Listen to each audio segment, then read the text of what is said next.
It starts with the popular autumn game Noblesse Fantasia, but it's only an autumn game by name. It's actually a full magic action fantasy world where the mission: take down Tilty, the strongest villain and the ultimate boss. He spent his life as her sword saint, chasing destiny, and everything changes now, starting in this quiet mountain village. Sold hits the deck after a brutal trade. His dad calls the fight, but ignoring his dad's cries to stop, the kid stands back up and yells he's not finished yet. He charges back, yelling for his dad to get ready, while the old man tries to slow him down. A passing villager watches them joke about how the Master Ranger is always hyped up. An old lady nearby notices, thinking how little Lord Sold trains hard every day. Dad starts sweating and asks Sold for a breather, but Saul just focuses. He demands harder training from his dad because with zero magic, he relies entirely on his sword. It's all in this quiet village in the middle of nowhere. Turns out this place hides within Albert's kingdom. This is the world of Noblesse Fantasia. Turns out the kid's a ranger, minor nobles in the country. Sold realizes he's reborn in this world as a sword. His new parents named the baby Sold Ranger. He remembers waking up for the first time, two strangers staring. Growing up, he pieced it together by listening to names and jobs. He realized he was stuck in a random game corner. He's a barren son with zero impact on the story. He figured there was a reason he was sent to a game world. He dreamed of a fresh start, but his dad drags him back to reality. Sold's dad calls him for serious news, which turns out to be a gamer's worst nightmare. His dad reveals the Ranger family lost their magic generations ago. Sold's dreams are dead. This magic world is all about slaying beasts. Realizing he's powerless hits hard. He stares into the void, completely broken. In this world, being magicless makes you worthless trash, but he refuses to quit. Refusing to be ordinary, he clings to destiny and bolts outside, yelling for his dad to see his attic find. Attic Sold, he holds up an old scroll showing a warrior, like he found his big break. He thinks he mastered demon god style, but his dad is just stressed out. The scroll unveils a crazy power to harbor demonic energy, turning their soul into a weapon. From this stance, the user unleashes the deadly Kamoesin. Sold's hyped. He thinks he found a secret game mechanic hidden in the real world, and he's sure this technique is the answer for someone with zero magic. Sword raised, he shouts his destiny to master the demon god style, but his dad immediately shuts him down, saying he's wrong. This shocker stings. Dad reveals the scroll is an ancient family heirloom, but then he drops the truth. The secret technique's a fake. Every man in their family for 3 generations tried studying that scroll during training. Not a single one of them could pull it off. Dad says ancestors just made it up to give magicless kids false hope. He stood frozen, realizing the legendary scroll was just a fairy tale. Sold looks down at the scroll, crushed, trying to process it might be fake. His dad says it's fine if he lacks magic or that style. His family guarded this land for generations, calling that life great, leaving them silent, gazing at the vast world. Sold snaps back, yelling his dad lied about the dud scroll. He doesn't buy it, shouting he'll prove it's real no matter what. From that day, he trains daily with his dad. 3 years pass and Sold has grown, but he still hasn't mastered the demon god style. Dad says the move's just a drawing in a book, asks if he's ready to quit, but Saul keeps swinging, fighting for his dream. Sold stares his dad down, shouting he'll never quit this path. His dad sighs, letting him keep at it until he's satisfied. Dad says they have to head home or Mom gets mad, and Sold quickly agrees to call it a day. Dad says they have to head home or Mom gets mad, and Sold quickly agrees to call it a day. Watching his parents and maid, Sold realizes he's found a truly kind family. Life's great, full of big family dinners, and afternoon horse rides through fields. He fishes with his dad while Mom picnics nearby, and he has zero complaints. As night falls over the estate, the vibe shifts. Sold stares at the ceiling, desperate to believe in something more. There must be a reason he was reincarnated as a nobody noble. Gray skies darken as heavy rain slams the quiet house. Sold asks his mom where his dad is. She says he left early for a noble meeting. She's confused why country nobles like them were even invited. Saul stares at the rain, lost in his head. He heads out for solo training, as she warns him not to overdo it in this weather. Walking, he thinks of his daily sword practice at just 10. He wonders if he'll ever master the demon god style. He quickly shakes his head, knowing negativity won't help. He stays positive, certain this style is his destiny. Then he spots something, stopping him cold. He runs toward the trees, hearing a strange sound from deep in the woods. Rain lashes the deep woods as Sold pushes through the trees, stopping to catch his breath. He spots a girl collapsed face down in the mud. He can't believe his eyes. He rushes over and kneels, asking why she's out in this storm, but then he notices her bare feet and wonders if she's a runaway. The girl groans as Soul desperately tries to keep her awake, staring at her tear-streaked face, wondering where she came from. Suddenly, he spots something and freezes. Strange energy swirls as Soul realizes Rain literally freezes before him, utterly confused. Soul freezes, eyes widen, speechless. He stammers this isn't real, denying it's happening. Staring down the monster's fangs, he wonders why it showed up here. He shields the girl from the massive shadow. Looking closer, he realizes it's a high-level boss from the game he just cleared. He spirals, wondering if this mess is all he gets for believing in his rebirth. In his new life, a wolf looms over them. He wonders if he's destined to die here for nothing. None of it matters. He refuses to accept such a cruel, impossible ending. He lunges, grabs the girl, and dives clear as a massive ice explodes where they stood. The blast slams them down. Tilty groans while Saul reels from the shock. Tilty looks him in the eyes, apologizes, explaining slave traders let that monster loose to hunt and recapture her. She panics, begging him to get out now. She tells him to run so he doesn't suffer. Sold is stunned as she collapses, sobbing and shattered by the mess. Sold stares at her, realizing her eyes match to his game's biggest threat, the legendary villain Tilty Majester. Everyone hated her for constantly tormenting the main character, but in every version, she's destined to lose everything and face total ruin. Game cleared, and the truth of Tilty's past finally clicks. Turns out everyone she loved died, leaving her alone. Born a mistress's child, everyone hated her so. She grew up poor until her mother's murder, then they snatched her and forced her into slavery. A country noble family arrived and rescued her, but the tragedy didn't stop. They were all brutally slaughtered too. Tilty resented the world for bringing misery to the people around her. Soon she spiraled into self-hatred. Heartbroken, she transformed into the villain everyone feared. Sold sees the crying girl, realizing her eyes match the game's villain. He wonders if leaving her alone turns her into that monster, and the realization hits him hard. He draws his sword, shielding the chain girl. A giant wolf appears, claiming he finally sees, while Soul demands to know what it is. Staring down the beast, Soul knows he was born for this moment. Girl looks up, tears in her eyes, tells him her name, Tilty. Soul finally understands his noble purpose, freedom to do whatever he wants. He tells Tilty he'll rewrite her destiny. He roars, preparing to fight. Tilty watches in shock as his sword starts glowing. Soul slams a massive energy burst into the wolf, while Tilty watches from below. Light fades, Soul realizes the truth. He didn't know it, but he'd actually. He triggered a secret game event most players miss, explaining that this power secret is specific. You must fight with a sword, hold your ground, and take hits head-on, but the key is a desperate need to protect someone. Tilty watches in total awe. Soul fills his body with crazy demonic power. It's the start of the demon god style transforms his entire being into. He's a living blade. He stays low, moving so fast he's a blur. He swings upward with everything, unleashing his signature ice wolf strike. Smashes the wolf's face, sending energy shards flying as the hit connects clean. Sold lands his massive strike, staying low as power surges around him, obliterating the giant wolf. Saul realizes his demon god style is legit. He laughs, stunned the legends are real, so he sheathes his sword, walks away. All that crazy training paid off, and then he confronts Tilty, locks eyes, declares he's the Sword Ranger. She's his destiny, so he remembers why he was reincarnated. Grinning, he promises her everything is fine now. Tilty cries happy tears, glad to be by his side to change the world.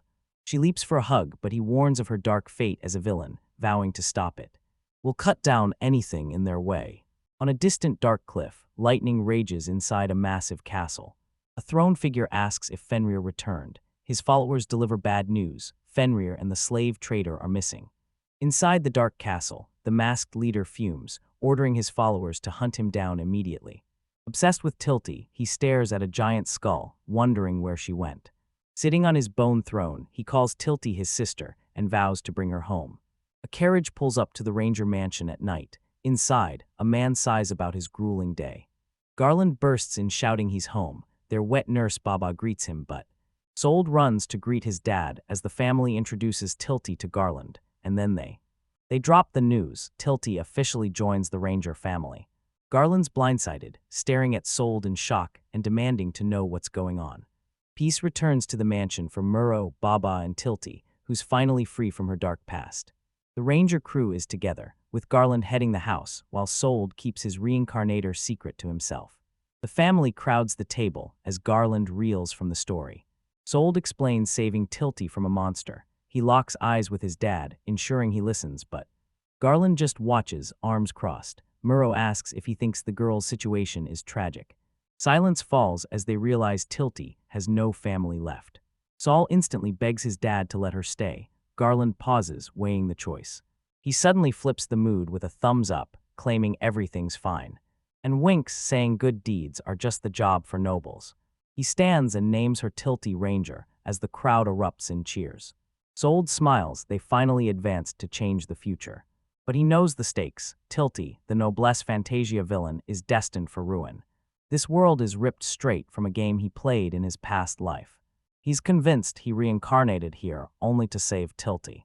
He must stay close to protect her, so when Garland orders him to show her their home, Saul instantly agrees. His plan to bring her into the family paid off. Sold smiles at the 9-year-old, says he's her big brother now. Tilty blushes bright red, speechless. The pressure's too much. She suddenly bolts from the room. Sold stands frozen in shock, shouting her name. Garland worries seeing her terrified. Sold asks his mom to be gentle, and Merle promises she is, even though Tilty's still behind closed doors, refusing to talk. Muro says Tilty's processing her feelings, so don't force it. Just be patient. Garland's sure she'll eventually open up. She's struggling, and her family looks dead serious. Soul agrees with his mom, thinking how tough it is for Tilty to suddenly get a new family. That night, Sold brings up his dad's slave market cleanup plan. Garland explains nobles actually got together to handle that mission. They rescued the slaves, but the organization survived. Sold freezes, asking if Tilty was caught in the chaos. He realizes she was a prisoner before they found her, and it clicks. Traders sent the wolf to drag her back to the slave organization. Sold realizes how crazy it is they used the legendary Fenrir for this. He wonders why they'd go through all that trouble to target Tilty. He recalls the organization behind the slave traders, seeing Tilty small and scared, and suspects these guys are behind Tilty's doom flag. Now in the field, Garland challenges Sold to show his true power. That Magin style he's mastered, he's ready to prove it. Under the crescent moon, Saul takes his stance as his dad watches. Sword high, he channels all energy. He remembered facing Fenrir and first feeling the ley line's power. That same insane energy surges through his body and blade. Sold stares his dad down, screaming that the legends are real. The secret technique only the Ranger heir knows. He shouts the demon god style, leaving Garland speechless. Sold tries showing off the ice wolf flash, but his wooden sword snaps. Sold panics over the broken sword, while his dad stares like he's insane. Garland offers a replacement, but Sold swears the power is real. He hasn't landed that style once since that day. Gripping the broken handle, he knows the hidden move needs a special trigger. He needs to find that trigger fast to master the style and keep Tilty safe. Since Tilty's lived peacefully after the Rangers took her in, family gathers for pizza dinner, everyone's having a blast, and Tilty rocks a custom dress from Muro as the wet nurse cheers. Garland and Sold return showing off a massive fish and crab, but when they all start piling on the compliments and excitement, Tilty just stands there, overwhelmed. Overwhelmed by sudden attention, she bolts from the room, leaving the family stunned. Garland vents about her distance, but Merle warns him trust takes time. Sold watches them, hoping this life keeps them safe, but he can't shake the doubt. He wonders if avoiding Tilty's dark future is really this easy. That night, a massive storm slams the house as lightning rips across the sky. Sold lies awake, forgetting a crucial detail about Tilty's story. Glass shatters through the house, and Sold's eyes snap open. He leaps from bed, grabs his sword, and runs, wondering what the loud noise was. He tracks the sound to Tilty's room and charges inside. He throws the door open, bracing for anything. The room is pitch black. The reality is far worse. he screams Tilty's name as he sees the window shatters as three bat monsters swarm her bed, leaving Tilty trapped and curled in a ball. Swirling dark energy, Sold stares, trying to grasp it, then realizes it's pure darkness. One-eyed monsters hiss and screech, hovering right over her. Sold's blindsided, wondering why a magical beast's here, but he shakes off the shock, yells for Tilty, draws his sword, ready to fight. Sold lunges with his last weapon, but he quickly realizes the sword's still broken, terrible for this fight. The monsters aren't slowing down, one screeches as they circle the room. Sold swats them away with his broken hilt, curses, then glances at Tilty. He tells Tilty to hold on while he finds his dad, but she yells for him to leave her alone, catching him off guard. Tilty cries, apologizing that things like this always happen to her. She doesn't get why bad things follow her. Sold feels her agony, whispers her name, and makes his choice. He yells back, no way leaving her behind, their family now. Sold stands stunned, his promise to stay together a huge mistake. Tilty hugs him tight, sobbing that he saved her. His family welcomed her with open arms, but despite their kindness, her brief happiness, she admits, caused her hesitation. Shadows swallow her as she screams it's useless and she shouldn't be there. She yells staying drags everyone down, and Soul stands there as it clicks. Tilty screams she'll make them suffer, as Wright suddenly remembers everything from the game. This is the villain's secret history from Noblesse Fantasia, hidden after the credits. Showing an episode from her life, a memory from his past story. The noble family took Tilty in, but she caused their deaths. Sold remembers his family's brutal slaughter in the original timeline. Watching Tilty break down, he remembers the tragedy. It was about the Ranger family. He watches dark energy swarm her as Tilty screams through tears, begging him to kick her out before it's too late. Saul stares with total focus, his mind already made up. He knows if he walks away and cuts ties with Tilty now, his family might survive the massacre. Saving everyone from that horrible end means one less tragedy, but Soul ignores the risk, pulls her into a tight hug, cutting through the dark shadows. Tilty looks up in total shock, barely able to ask why he's still holding on. Shadow monsters swarm the room with a loud, creepy creak. Soul holds firm, eyes locked on Tilty as they close in. Soul holds firm, eyes locked on Tilty as they close in. Tilty fights back, demanding freedom.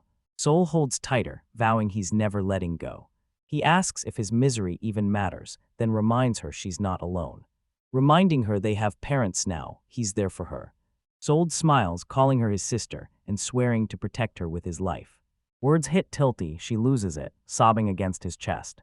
She barely chokes out a thank you through her heavy sobbing. She finally calls him her big brother, and the dark energy vanishes from the room. Sold calls Tilty's name, noticing the dark energy has finally vanished. His eyes widen, stunned by how fast everything just changed. Tilty finally stops fighting, lets tears flow, looking more peaceful. Sold smiles, relieved he reached her and stopped the darkness.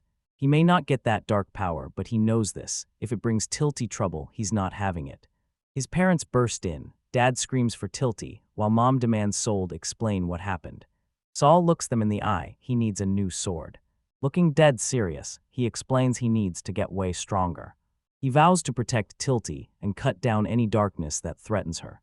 His mom is just standing there totally surprised, but his dad smirks, impressed by the kid's resolve. Sold's dad promises a custom sword, and a hyped Sold thanks him. They look out over Swordguest, where his dad will introduce him to the best smith. But at the shop, suited guys run out, screaming they're never coming back. Hammer in hand, the smith shrugs and tells the fashion-obsessed group good riddance. Goggles up, she rants about nobles, but Sold watches, sure he'll win her over. Determined to sell the blade, he heads straight for Gust with Tilty and his dad. The massive city stretches endlessly from the road. Streets bustle with people and carriages. Sold calls the place lively, and his dad explains it's a massive trade hub for land and sea, but he warns that while nobles rule, these crowds attract dangerous thugs.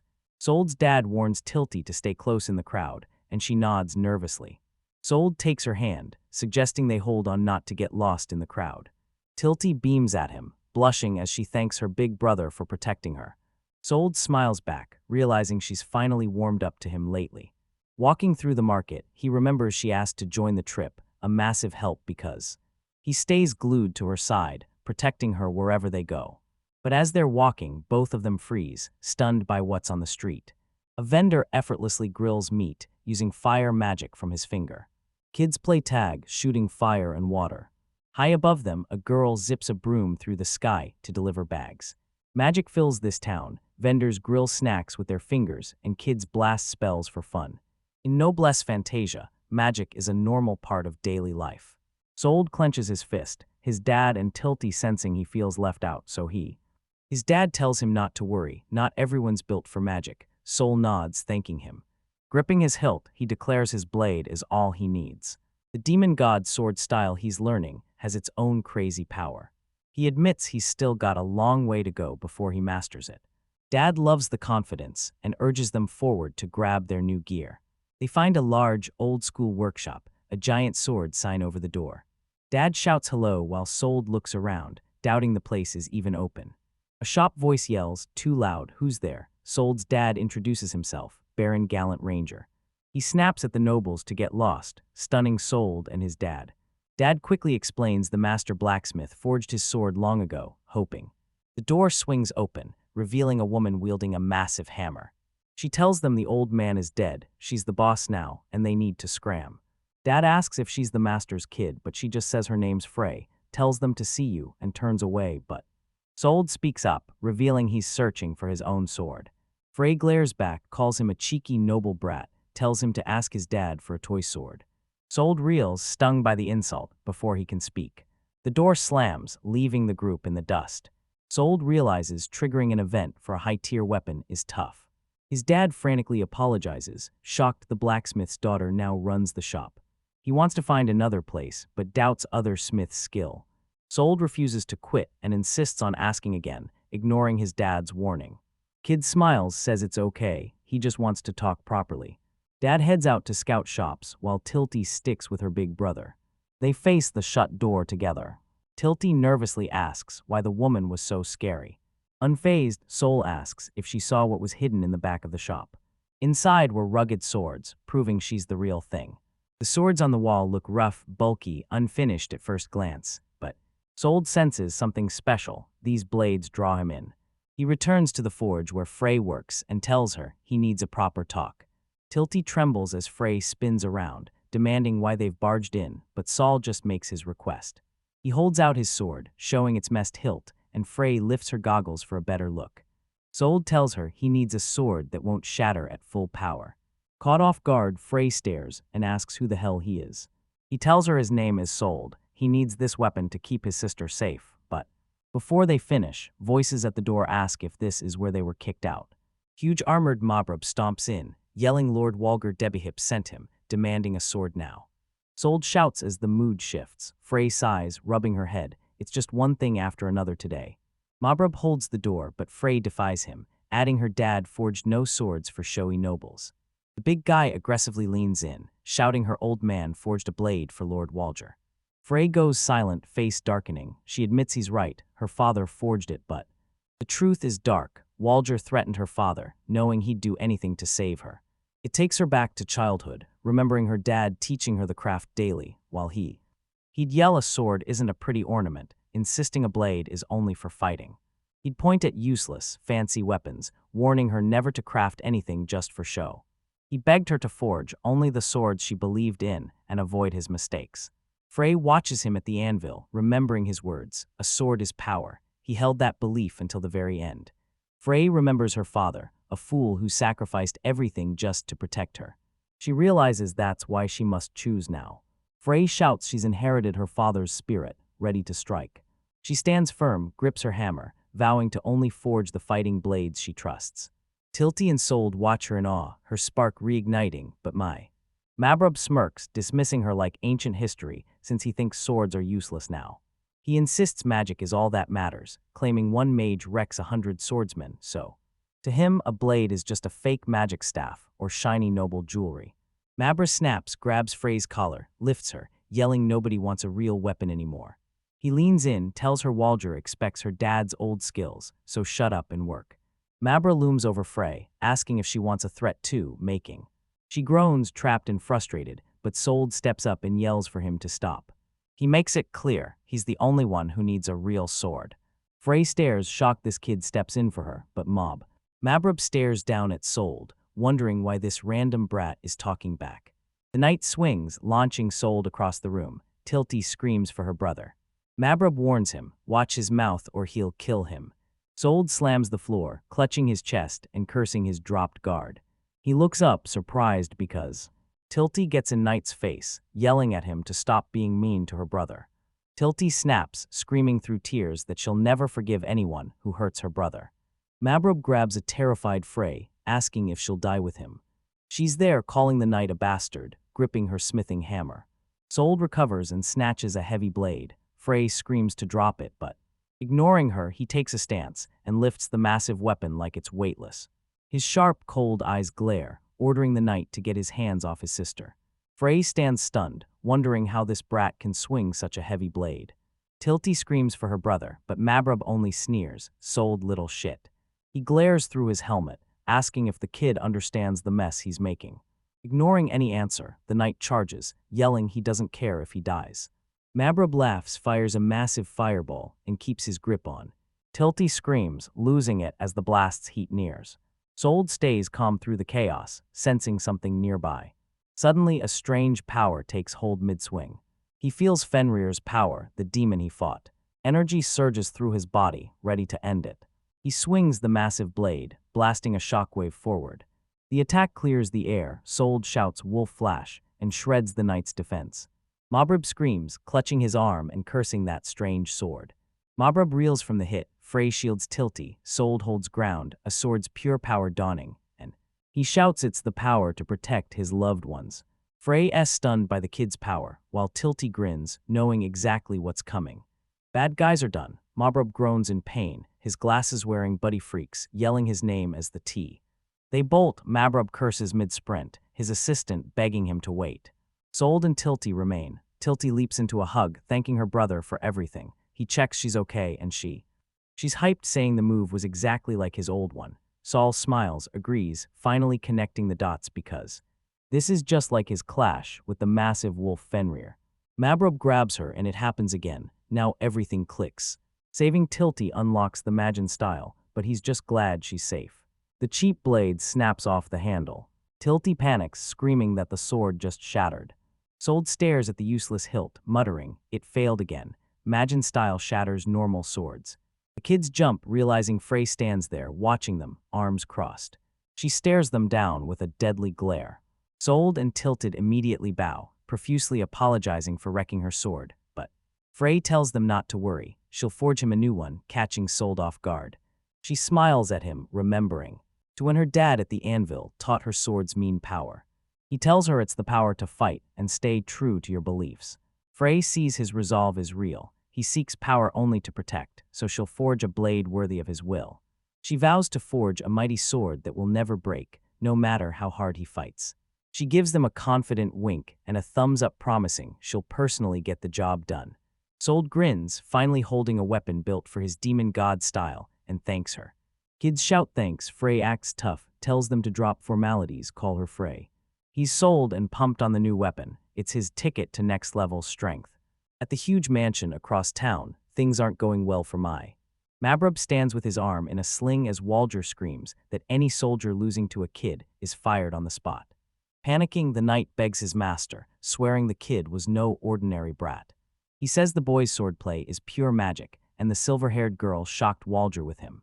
At the mansion, Waldger confirms the silver-haired girl's sighting, and his mohawked henchman laughs. Things are finally getting interesting. A shocked scream blasts from the forge into the street. It's Sold. He yells, disbelieving Frey can't make the sword, while Tilty looks confused, asking for a reason. Frey calmly repeats she can't forge their weapon right now. She asks Sold if he can't use magic. He confirms it's why he trains his swordsmanship so hard. Frey points right in his face, calling his sword style their biggest problem. Watching his ice wolf flash move, she felt something deep in his technique. Massive demonic energy surged as she revealed. He's using the Imagine style, a fighting style that draws on demon power. She mentions a scroll describing the style. Let dark power live inside you, turning your soul into a living blade. Frey explains fighters use swords like staffs to cast spells. Sold used ice, but she points out he only coated his blade but he turned the sword into magic for his move. He transforms the entire weapon into a blade of ice. She shows the kids a broken hilt, proving regular swords won't cut it. She admits they weren't built for this pressure or fighting style. Sold panics, asks what to do, but Frey stays cool, says the answer's simple. She says they need materials strong enough for his power, leaving the kids confused. Frey remembers her dad's story about a special stone from another world. The magic dimension is a dungeon world crawling with beasts and bursting with mana. Frey explains that dimension's special ore resists all demonic power. Tilty reels in shock, repeating the stone's name. Sold's hyped, asking about the rock, but Frey glares, silencing him. She finally reveals the item they're hunting is a monostone. As night falls over the city, the group heads back to their lodging.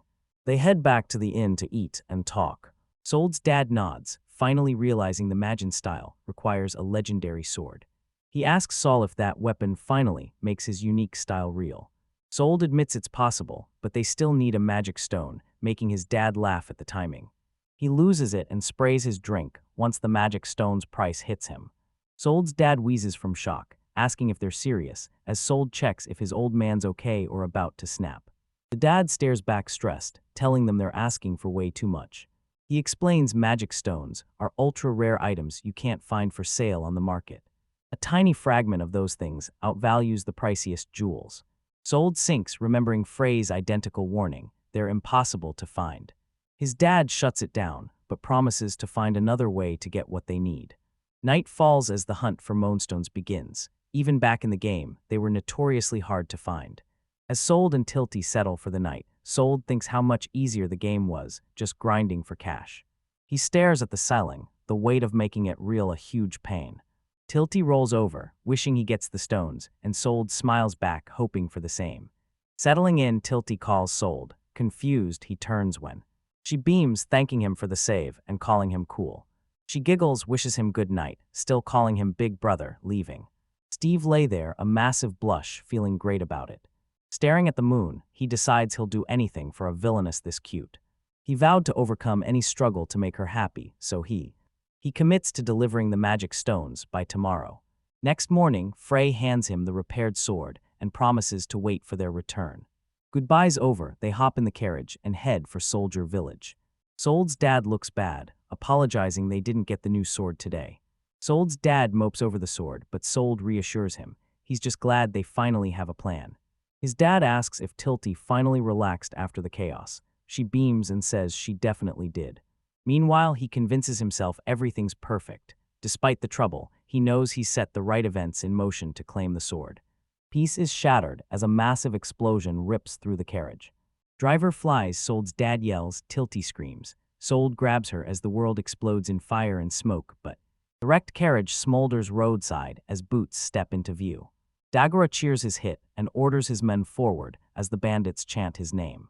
Bandits swarm the smoking wreckage, blades drawn. Dagora reaches into the mess, yanking Tilty out by her collar. Laughing, he tells his crew they finally got their treasure.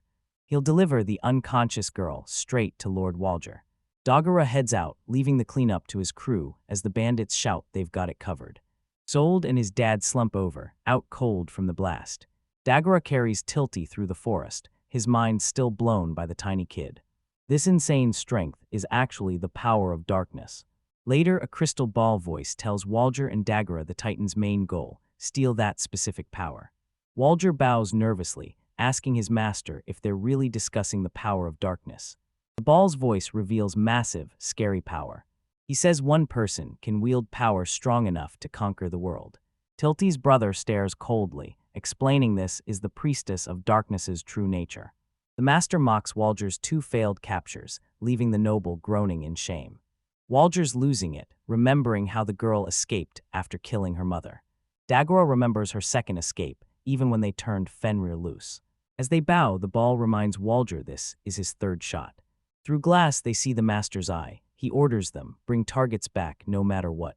Walger panics, screaming he'll handle it and to leave everything to him. Master promises him dark power if he pulls it off. Walger laughs, declares it an honor, vowing to catch them. Tilty wakes up dazed, muttering priestess of darkness like she's totally lost. Confused, she asks where she is. Dagora, holding her under his arm, tells her to shut up or die. She doesn't listen, demanding to know what happened to her father and brother. Dagger stands there with a nasty smirk, letting out a quiet sound. Then tells Tilty he killed her family. Tilty's face says it all. She's completely stunned by the news. She screams, but Dagger carries her through the woods like luggage, telling her to shut up. She sobs and cries from the pain, so Dagura snaps, barking at her to shut up like he already told her. He freezes mid-sentence, stunned by what he sees. Dark energy surges from the ground like water as Dagura snaps, screaming for answers. Tilty looks up, tears in her eyes, vowing to make everyone miserable. Dagura's stunned as her power surges far beyond his expectations. Tilty's surrounded by crazy dark energy. She transforms.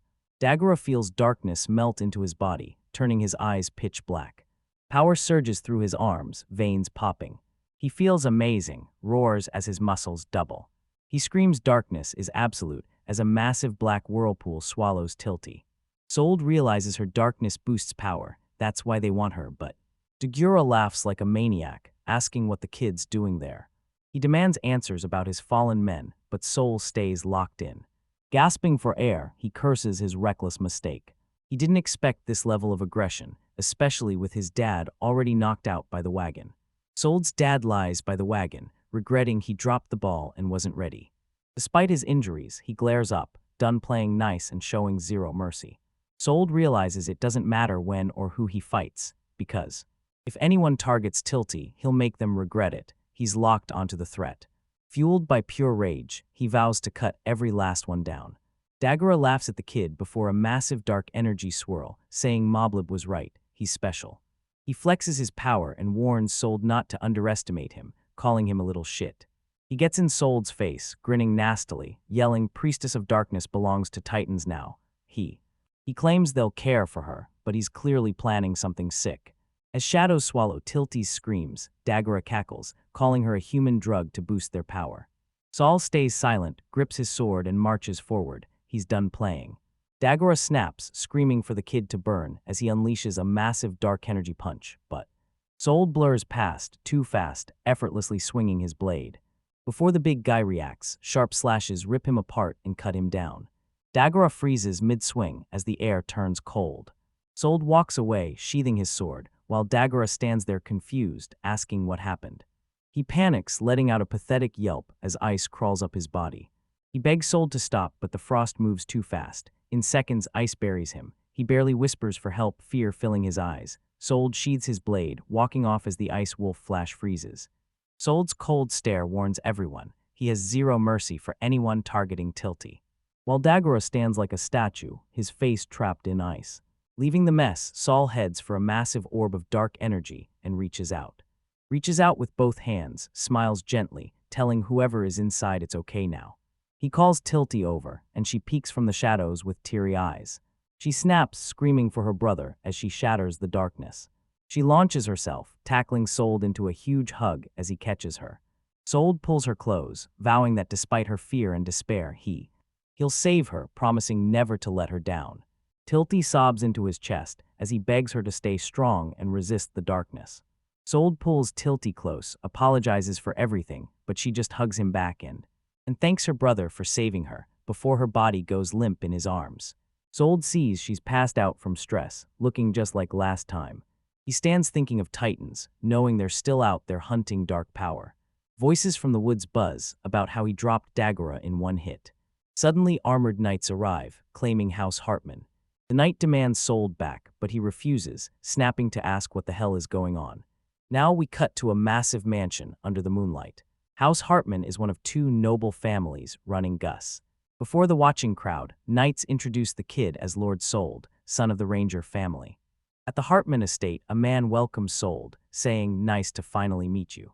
He introduces himself as Reich Hartman, the family head, looking at Sold's dad and sister rest as he explains a doctor already treated them. He tells Sold they're safe, rest easy, but the kid looks at Tilty. He knows relaxing is impossible right now. He's on edge, simple. Staring at Reich, he realizes he's a character from the game Noblesse Fantasia. He's facing an original story main character. That's a huge problem. Inside the game world, Reich is destined to stand against and defeat the villainous Tilty. Sold stressed, he knows Reich's family weren't enemies until later in the game, so their timing makes no sense. He thanks Reich for the rescue, but suspects a dark secret. He remembers the 3 forest knights who claimed they were just collecting him, and he wonders why they just show up at the perfect moment to save the day feels too convenient. He spots Reich surrounded by guards, knowing this changes everything. Sold remembers from the game Reich's a genius tactician, always 3 steps ahead. He knows this guy doesn't help people out of kindness. He realizes saving Tilty rewrote her fate, creating a new timeline where Tilty's family survives, so Reich meets her young, not clashing at the academy later. Sold stares at Reich's calm face, wondering what the master tactician is plotting next. Reich reveals his family was tracking Dagora, the guy Sold just defeated. The kid is stunned as Reich reveals Dagora is the town's crime boss. The guy has been into heavy stuff, smuggling and human trafficking. Reich tried catching him many times before. His powerful backing always makes charges vanish. Sold asks about backing. Reich gives a serious look and confirms. The mastermind is Walger Debihip, the noble leader ruling alongside the Hartmans. That name reminds Sol Walger's thugs aggressively demanded a custom sword. The noble threatened Frey to force her father's hand years ago. Reich realizes the guy's a massive villain, exploiting townspeople for wealth. Reich admits things look bad, but they lack proof linking the noble to Dagora's gang. One of his knights snaps, shouting that everyone in town already knows that guy is a total piece of shit. The knight silences him, while Reich argues the truth is worthless if they're powerless to act. Staring aside, he finally sees how deep the town's corruption runs. He looks him in the eye, asking if his plan is to bring Walger down for good. Reich stays silent, piercing the kid with a sharp glare through his glasses. His knights stand in the back, caught off guard by the kid's blunt questions. Sold adds Reich watched Dagora for evidence to bury the noble. Seeing how much the kids figured out, Reich cracks a smile. He tells Sold he's surprised the kids right about everything. Reich explains the Hartmans and Devichip's rule in harmony, but he admits it's all an act. Both families just wait to destroy each other. Reich explains his family grew alongside the town of Gus. While his knights watch proudly, he declares the people here are the real treasure of his house. He warns them they can't lose to Walger if they want to protect everyone. Sold sits stunned, tea in hand, as Reich proves he's full of surprises. The kid remembers that in the game, Reich always seemed sarcastic and cynical, and he recalls Reich's orders, show zero mercy to Hartman house enemies. Sold eyes him, wondering if he's truly passionate deep down. What if he's just been doing his best to fulfill his duty as a young lord? Reich asks if Dagora was targeting his sister, and Sold confirms it. He adds Dagora claimed his sister is a titan. Reich knew it, panicking his knights and leaving them baffled. Titans are revealed as a massive shadowy organization, secretly controlling the global underworld. Titans are revealed as a massive shadowy organization, secretly controlling the global underworld. No one knows their origin or leader. They're a deadly group shrouded in mystery. Reich admits he had a bad feeling Walger was mixed up with those people. Walger is targeting Soul's sister for a mysterious reason. Handing her over lets Walger climb the ranks and secure his place in the organization. If that happens, town corruption will worsen, making everything a violent mess with no one safe. Reich vows to stop them at any cost, so they must act fast to take him down. Reich, back turned by the window, tells Saul he has a proposal, and Sold repeats the word, surprised, then realizes this is the whole reason. Reich reached out first, so he looks him in the eye and demands the real deal. Memory shifts to a nightmare as bandits raid and burn a town. Inside, Tilty's mom orders her to run while she stays to buy time. She warns her a scary darkness comes, hunting her, but she brushes Tilty's face, telling her it's okay, even if the darkness hurts her. She promises a light will eventually wipe away the darkness. Broken and desperate, she forces herself forward, crying out for her mom. Tilty jolts awake in tears, screaming for her mom after that nightmare. Tilty opens her eyes, lost, asks where she is. The nurse tells her she's awake and explains they're staying at the Hartman estate. Tilty spots her dad in the next bed and screams, but the nurse silences her, promising everything's fine if she just rests. Tilty gazes at the moonlit house, asking for her brother. The nurse says he's busy, likely talking with Lord Rake, the house's boss. He strides down the hall, appearing out of nowhere exactly when. He was always there when she needed him most, standing right in front of her. Tilty realizes her mom was right, he's here to protect her. She bursts into the office, shouting for her brother. Seeing him there, she knows he's the light that saved her. The mood shifts as Sol asks the Hartmans to protect Tilty, leaving her frozen in shock. Blindsided by being left behind, she looks at him, tears in her eyes, asking what he means. He looks at her and says her timing was perfect. Sol looks up, shocked to see Tilty in the doorway, and shouts her name. Luke stays calm, telling Tilty her dad is resting, and he's already briefed Sol. He warns Tilty, Walger, the town's marquis, targets her. Adjusting his glasses, he admits the threat is real, but still hasn't figured out why he's after her. Walger's a high noble. He'd frame her with fake crimes to get his way. It's worse than they thought. Walger after her will destroy the ranger village. Tilty and Sold stand in silence as the danger finally sinks in. Explains the real reason the Hartmans want to bring her in. It's the only way to keep her safe from him. Looking her dead in the eye, he proves he's not just being nice, because this deal protects her people back home from the crossfire. Tilty's stunned by the news, speechless. She turns to Sold through tears, crying for her big brother, completely lost. Sold stands firm, finally seeing through the game. He warns this helpful offer hides a much bigger goal, making sure he dominates Walger. By sheltering Tilty, the Hartmans hold the one person Walger is desperate to grab. Nothing annoys Walger more than being stuck like this. Walger needs Tilty back safe, so his hands are tied. One messy move against the Hartmans, and he loses everything. Sold realizes Lake's in control, free to attack while Walger just takes it. Old realizes the guy sees Tilty as just a bargaining chip. Old realizes the guy sees Tilty as just a bargaining chip. He sizes him up, realizing he can't let his guard down around this kid. Tilty just stands there lost while they discuss her future. Sold crunches the numbers, focused only on keeping her safe. He questions if he should leave her behind and go solo. He could protect her with his own power, but he takes the deal. He clenches his fist, wondering which path makes her happy and if he's the one who can. Sold bows his head, entrusting his sister to his care. Tilty tears up, calls out to him, asking why this is happening, why he's leaving her. Soul says nothing, looks down, hiding his face while grappling with the choice. The Hartmans vow to protect Tilty with their lives. Sold bows in thanks. But he has one condition first. Sold grins and hires him on the spot, leaving Tilty stunned. Like just stares, stunned by the kid's request. Even the knights in the back can't hide their shock. Arisold recalls his promise. He knows he's the one to protect her. Tilty looks at him and beams a massive smile. Soul flashes a confident wink, showing he's got this handled. He stands there a second, watching them interact, until he F*G. Lee smirks, impressed he's staying just to protect his sister. He's down with the plan, but needs approval first.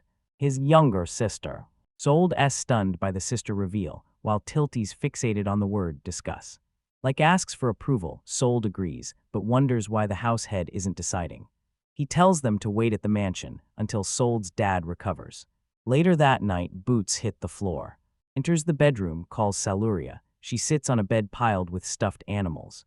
Eyes glued to her book, she asks her brother if he found the girl. Like smirks, confirming she's secured exactly as she predicted. He confirms her clairvoyance worked, catching her exactly where she predicted. Saluria sits on her bed, holding the key to the Hartman family's future. Finding Tilty is great news, but he has another update to share. He explains a noble boy with Tilty is offering to work for their family, which, I wonder if Saluria saw him in her visions, but she says she has no idea who that kid is. Looking deeper with her clairvoyance, she realizes the boy's soul is gone from the future. Like takes this as a red flag and decides to reject the kid, but as the under the moonlit mansion, Saluria stops her brother because she thinks the child is weird. She reveals Sold is the only person her powers can't see. She's convinced a big reason brought him to their house out of nowhere. Sold grins, wondering if he's actually special like Saluria thinks, but Saluria watches him, weighing if he'll bring her family success or ruin. She'll be his judge. Meanwhile, nowhere a dark rift tears the air. Celebration ends fast. This creepy hole in the woods radiates a sinister vibe. Back at the house, Sold settles into his new life as a Hartman family guard apprentice. He's hyped Tilty is officially moving into the mansion with them. His dad was caught off guard, but gave them his blessing to stay. Garland, arms crossed, tells the kid he'll explain it to his mom. Saul thanks him for the backup Garland explains high-ranking ties are a blessing for country nobles, but there's more. He tells Soul this is their big chance, but the kid just wonders what his dad means. Sold mentions the magic stone, catching Garland completely off guard. You can't buy those things, but a marquis's house is their only shot to get one.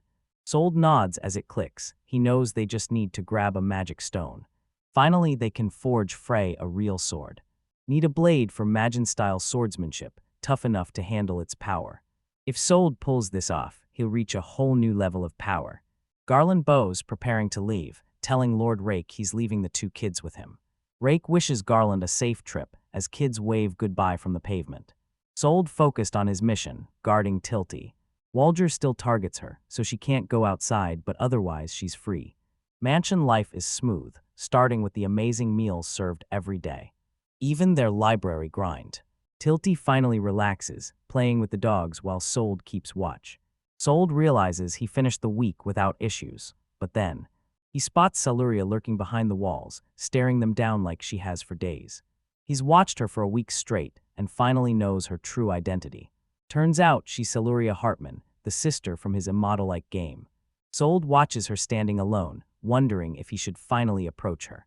But Tilty beats him, yelling as she spots Saluria peeking. Tilty faces her, demanding why she always watches from the shadows. Saluria stands blank-faced, staring straight through Tilty. Saluria's eye flashes with a spiral pattern, and she has a huge realization. Saluria lunges forward and hugs Tilty, leaving Sold standing in the back completely lost. Saluria tells Tilty to come to her room now, and Tilty's so confused she can't process it. Saluria drags Tilty away for a talk. Saul jumps in asking what's up. Luke steps in and tells Sold to ignore them, so Sold targets him instead. Luke apologizes for his sister's selfishness and asks Sold to just bear with her.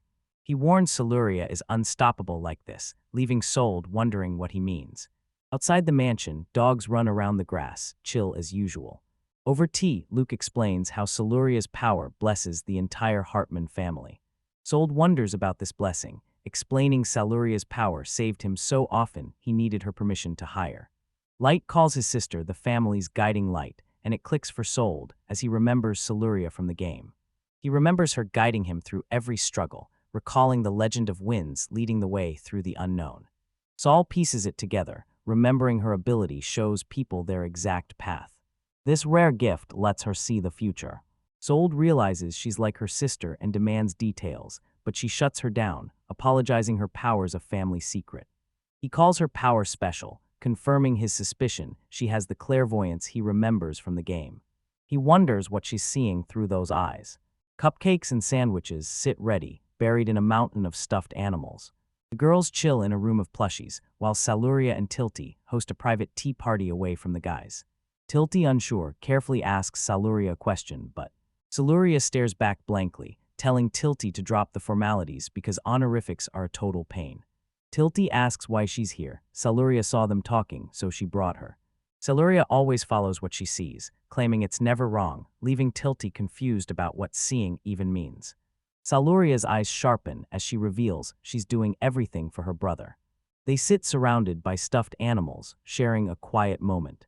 Saluria asks if Tilty's on her side, making Tilty wonder if they're finally friends. Saluria grins, professing her love for her brother, which looks away, admitting she loves her brother's soul just as much, but her word count check, original, which one makes two? She sadly says she only causes him trouble. Tilty vows to help her own brother, just like Saluria. Saluria stares back, her eyes finally clear and focused. Luria tells her it's fine, her will makes it happen, making Tilty wonder if it's just her feelings. Tilty realized she once made that same wish, awakening her magic the moment she begged for the power to save her brother. Saluria remembers being little, always spacing out, but her big brother-like was always there. With busy parents, he cared for her with kindness. After their parents' fatal accident, he held her tight and vowed to protect her. Saluria welcomed him but wanted to help him, then the instant she wished, her powers finally awakened. Strange visions suddenly appeared in her head, constantly replaying. Random visions of the Hartman family's future. One of those visions saved them when a massive rock crashed where they stood. Those future flashes were the only reason her brother survived, but Saluria admits she has no clue when her clairvoyance will trigger or what it'll show. She's certain everything she sees helps her brother. Surrounded by stuffed animals, she finally made her move. She told Like to go to Gust's southern forest to save a girl from a mohawked guy. Like instantly recognized Dagora and agreed to handle it. Her vision revealed the little girl and the mohawk man. When the moment hit, Sold appeared, changing everything. Celuria in her toy-filled room tells Tilty she sees Soul's shapes, but Tilty watches, insisting only she can decide for her brother. Like stands alone, gazing at the lights, wondering if these new people are friends or foes. Just more enemies to crush. Dawn breaks over the Hartman estate and Sold and Tilty walk through the halls. Tilty says she hasn't seen Celuria. She's confused because Celuria claimed her powers couldn't detect Soul. Sold pauses to analyze her clairvoyance and how it functions. It hits him, Celuria can't see his own future. Before he can react, a guard shouts for the princess, startling both kids. Sold asks what's the big deal. Guard panics, Lady Celuria's gone. An old guard panics, saying every vassal searches for the princess.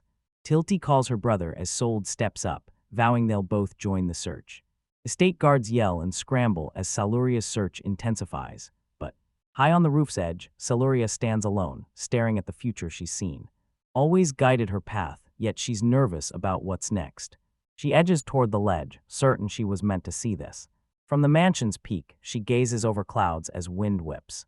She leaps off the edge, arms wide, vowing to do whatever it takes.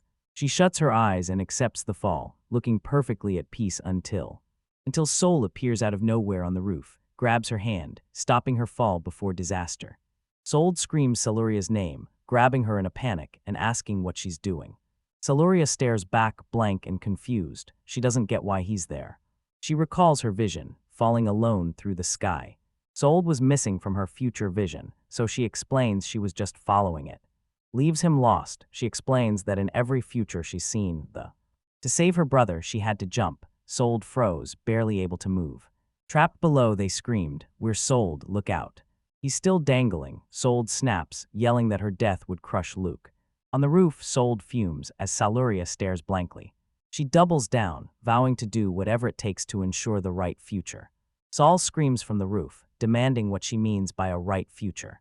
He keeps asking if she thinks that, for a destined path, he won't just watch his loved ones face a tragic end. Celuria stands silent, tears streaming down her face as Soul shouts he won't accept it, no matter what. He grips her hand, declaring the future isn't set, you build it yourself. Celuria's eyes widen, completely shocked by his words. Soul finally realizes why she could never see his future. He's a reincarnator outside this world's script, and the original Ranger was destined to die in game, but he stands here, alive. Soul stands on the edge, shouting he'll forge his own future. The script is finally broken. He spots them and yells for Celuria, who turns and calls back to her big brother. He sprints over and hugs her tight, relieved she's safe. Like scolds her for recklessness, but he's clearly just worried. Celuria stays silent, leaning into the hug as tears stream down her face. She finally speaks, apologizing to her brother for everything. Like turns to the kid and sincerely thanks Soul. He admits he heard Soul and Celuria's entire conversation. Like agrees they must create their future now. He makes a bold move, promoting Saul from apprentice to official Hartman servant. Old looks up, excitement blazing as he reads. Sold offers a handshake, but Like insists on first names. Sold agrees as Celuria watches them bond. He looks at him with respect, telling Sold he saved his sister and their house. Sold stands proudly, savoring the moment. A knight sprints over, shouting for the young master. Like says Celuria is safe, and the man finally relaxes. But the night's not over. He reports another problem. A rift just tore open in the southern forest. Lycan stood bolt upright, yelling in shock at the news. Light's intense look instantly shifts the mood, declaring the day has come. Sold panics, asking if it's a rift, thinking it matches the game. Like confirms things are a mess. A demon realm portal just opened. The sky splits open. Night screams a magic outbreak. Sold recognizes it instantly. Staring at the sky's crack, he knows this is his big chance. He's ready to move. Frey warned, the magic dimension is a world of beasts and pure energy. The only place magic ore grows strong enough for any spell. These magic stones that. He needs the magic stone sword if he wants the. This is real power. To him, a sword is the only way to protect those he loves. He'll do anything for Tilty's future. Staring at the rift, the magic dimension's massive opening gapes like a wound in the world. A new realm overflows with mana, the source of all magic. a unique, dangerous ecosystem that doesn't follow human rules. Mana nurtures all crazy beasts and plants here. Moderate mana becomes magic power, and normal doses won't even touch humans. But once mana levels overload the body, it causes intense dizziness and nausea, which only. It gets worse, that much mana is straight up fatal. Like notes that reports show mana levels in this dimension are through the roof. To avoid mana poisoning, he lets only himself and high mana elites enter. Like asks Zweig and Audrey if they're ready to move, they shout back they're set. Zweig grins, promising the young master she's got his back. Audrey steps up, swearing his life to House Hartman. Like tells Aints he's leaving the estate to him, and the commander tells him not to worry. Sold scans the area's stats, tracking magic power and concentration. Like the game, the dungeon needs level 20 to enter. High concentration means weaklings can't even step inside, which means Sold grasps concentration's power, fearing this place is deadly. Wright warns he can't bring a kid into a magic dimension. Sold snaps, fearing abandonment. He stops, saying he'd only tell a kid that, leaving Sold confused. He tells the team Sold isn't normal, looking for them to back him up. Zweig jumps in, reminding everyone the kid one-shot Daggera. Adria agrees. Ice swordsmanship unleashed staggering power. Even. Ein chimes in. Even if the boy can't use magic himself, that magic sword will be a huge asset for the team. Like finds it hard to believe, but his 3 top elites are vouching for him. Staring him down, he warns it's dangerous, but asks for his strength anyway. Sold screams yes, going all in for the dungeon raid. He needs a magic stone to build a sword that withstands his full power. Before leaving, he calls Tilty's name, clearly worried about her. She looks back at him with a calm, sweet smile. Tilty tells him not to worry while he's gone, shocking him. She says Siluria and the others will protect her, while Siluria just flashes a peace sign. Sold pulls Tilty into a hug, promising he won't lose, a promise to keep. With the squad watching, Tilty vows to get stronger while he's gone. They pause, sharing a trusting smile. Tilty, Siluria, and the others wave the group off as they head to the magic dimension. Fired up and ready, Sold and the knights move out. The carriage leaves Gust, racing toward the South Forest as the group pushes deep into thick woods as the path turns brutal. Sold looks around and asks if this happens often. He admits it's his first time too, calling the demon dimension a total disaster. He explains these rifts open accidentally and keep growing. Scary magical beasts start pouring from the holes. If they ignore it, the whole area gets trashed and everyone's in danger. They must close the rift before things get way worse.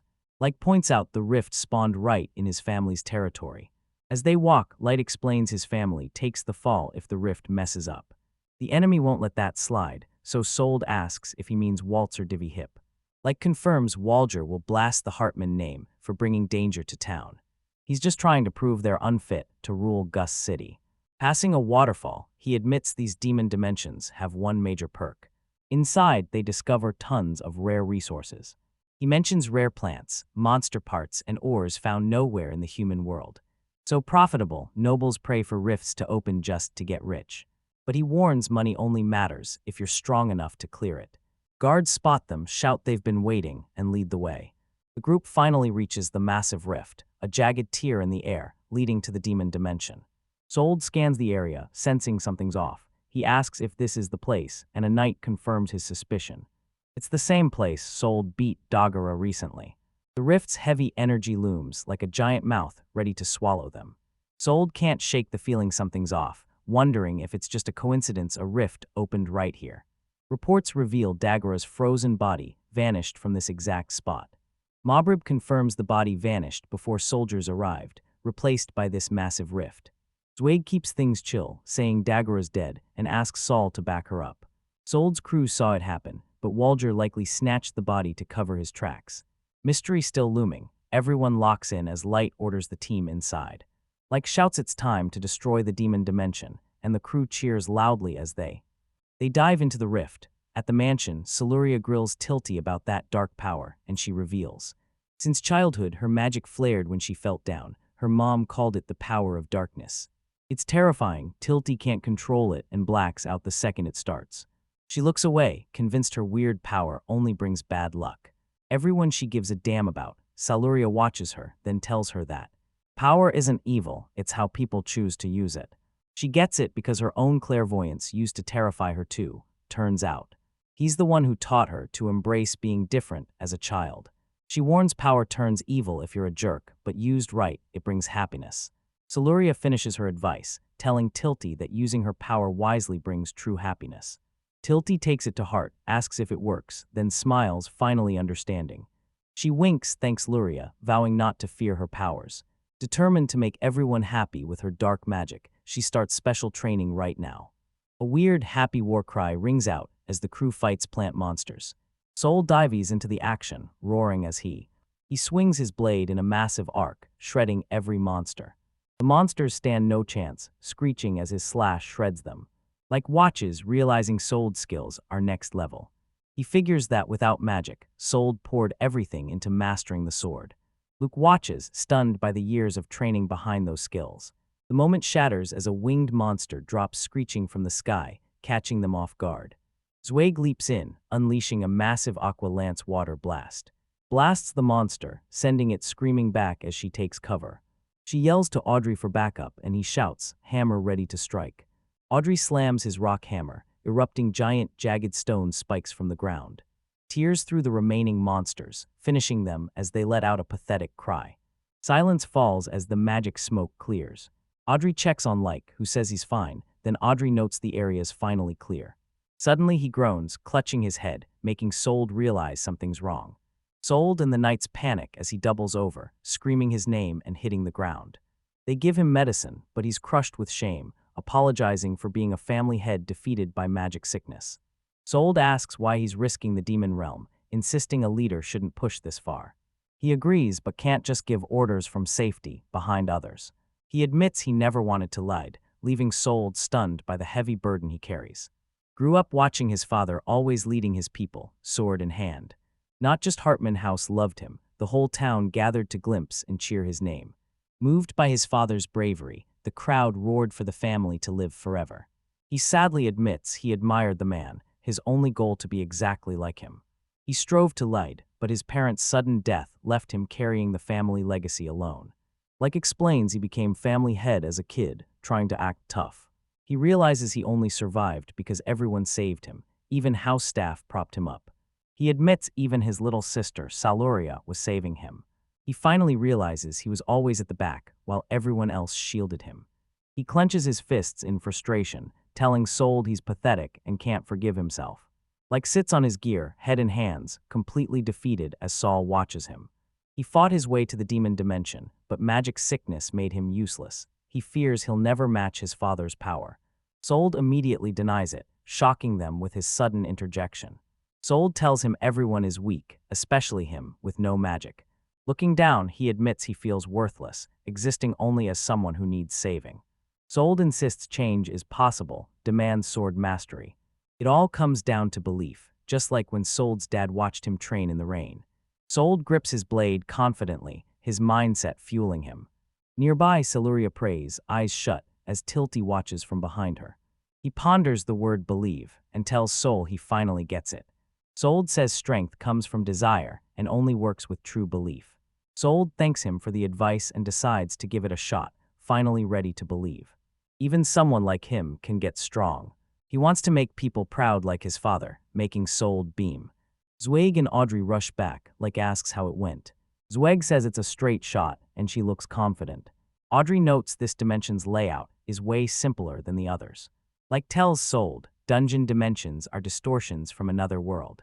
They look like tiny, weird gardens that change every time they pop up. Aints points to a jagged area ahead, revealing a big dome further and likely holds the core. But Sold wonders what a core is. Like explains it's the magical dimension's heart. This whole space is packed magic, all powered by the core. The core shifts form based on its location, appearing as a plant or magic stone. It can even appear as a magic beast with the core inside. Like explains, wreck the core, the rift to this world closes. Aints brushes off the cores as no big deal and orders the group forward. They follow. But stays serious, warning the crew not to drop their guard, singling out Saul to stay sharp. Sold feels dread. High magic density always spelled trouble in his games, and this core's level was insane. Swirling energy and jagged edges surround them as they plunge deeper into the distortion. In a vast open area, the group are specks against the rift's huge walls. Audrey scans the empty space, but the core is nowhere in sight. Grease says no magic beasts around, but Sold notices something's off. His eyes widen as he realizes the danger shifted, screaming for everyone to look up. The group freezes, staring up in shock as a massive shadow drops. Zweig is speechless as Ein stares up, stunned by the massive size of what's coming. He hits the ground in pure terror, stammering that the thing is a monster so big, knights look like bugs next to its massive wings and tail. A three-eyed black dragon unleashes a ground-shaking roar. Zweig realizes it's the legendary dragon, while Eins yells they face a real black dragon. Like spirals, sweating, asking how to defeat a giant monster core. Sold steps up, blade ready, telling him to just believe. Kids locked in, vowing victory against any foe. His voice booms through the cavern, vowing they won't lose. Sold levels his blade, takes a perfect stance, ready for anything. Zweig agrees the kid's right. Aints backs him, saying if the dragon's the core, they must act. The black dragon stands firm, unleashing a roar that rattles the entire cave. Someone yells wait, but it's done talking. It opens wide, flooding the entire place with dark flames. Sold and the knights defy the heat, trapped as fire closes in. A voice summons a water wall, dousing the blast with magic. Sold yells to Zweig, holding the shield, stunned by the flame's power. Zweig's magic weakens. She warns the guys she can't hold it, which he yells for everyone to get back as the dragon readies another strike. Saul's annoyed, done waiting, he makes his move. He screams as the room erupts in fire and magic. Shocked, the dragon looks up as a massive, unseen strike hits, and a blinding light erupts as the strike smashes the beast's head. Sold sees it's beyond Tilty, finally cracking his power's true trick, so he fights. Shouting to protect his friends, he unleashes his water wolf in a flash. The knights freak out over his ice sword. This kid actually froze an entire dragon.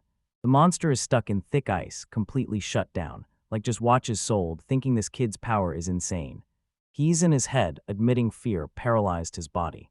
Like clenches his shaking fist, pathetic for freezing up alone. Sold yells they're not done, guard up for round 2. Sold stares at the massive ice, wondering if the dragon survived. The monster shatters the ice, then roars, shaking everything while the screams fill the air as it wakes, bearing rows of sharp teeth. The dragon narrows its eye, glares them down, shakes its head, clearing the frost. Beast poised to strike, a knight calls for a rock wall. A massive stone barrier slams into place, keeping the group hides. Audrey thinks they're safe, but he knows they can't win. Soul refuses to quit, shouting to find the dragon's weak spot, catching like off guard. Sold warns them, remembering this beast was a total nightmare in the game. They need to hit one specific spot, the reverse scale. Weak hits won't scratch its armor, which is why they failed before. Sold recalls, hit the dragon's throat reverse scale. It's the only way to deal enough damage. Take it down, realizing what that means, they worry how to get close. Crossing those massive flames is a nightmare. The group ducks behind rocks while Eins asks Sold if they can count on him. Audrey reminds him to land one perfect heavy hit. Right on the weak spot, Zweig pledges total support while Audrey's knights act as decoys. Sold gets his opening. Sold agrees, but his weapon's a major problem. His sword won't last. Zweig offers her sword, but her blade shatters with high-level moves, Sold knows. They only have one shot. He vows to make it count, but as he moves, he tells them to wait. Everyone freezes, staring at him in the cave as the dragon looms nearby. He looks them dead in the eye and demands to join the battle. Knights are stunned by Like's request, yelling in disbelief. They try to talk him out of it, saying he shouldn't risk that danger. Audrey's terrified for the young master, knowing if anything happens to him, it's all over. Lake clenches his shaking fist, declaring he knows the stakes. He understands the danger, but won't stand by as others fight. Sold speaks up, cuts the tension, tells him he believes. He looks him in the eye. He shouts to team up and slay the dragon. The knights watch him stand firm and like. He finally smiles confidently, nods, agreeing to the plan. Sold smiles back, both ready to give it their all. Seeing the young master step up, the knights swell with pride and emotion. A veteran knight grunts, hiding his feelings. He tries to focus on the mission, but when everything goes south, someone screams, "Look out," as Audrey shoves Sold and Like aside. Dragon crashes, massive jaws snapping at everyone. Like is spotted, yelling, "They found us," as knights scramble into position. He kicks off with an aqua chain spell, swirling water everywhere. He follows with a rock lock move, forcing massive stones to burst from the earth. Water chains bind the dragon's head, clamping its jaws shut. The heavy rock slammed on its claws, pinning its movement. Muffled dragon roar erupts as the knight strains to ground the beast. Then he turns and orders Saul to strike now. Struggling to pin the dragon, he can't hold the magic much longer. Sold shouts he's on it, grips his sword tight, stepping up. He charges the beast, aiming straight for the reverse scale.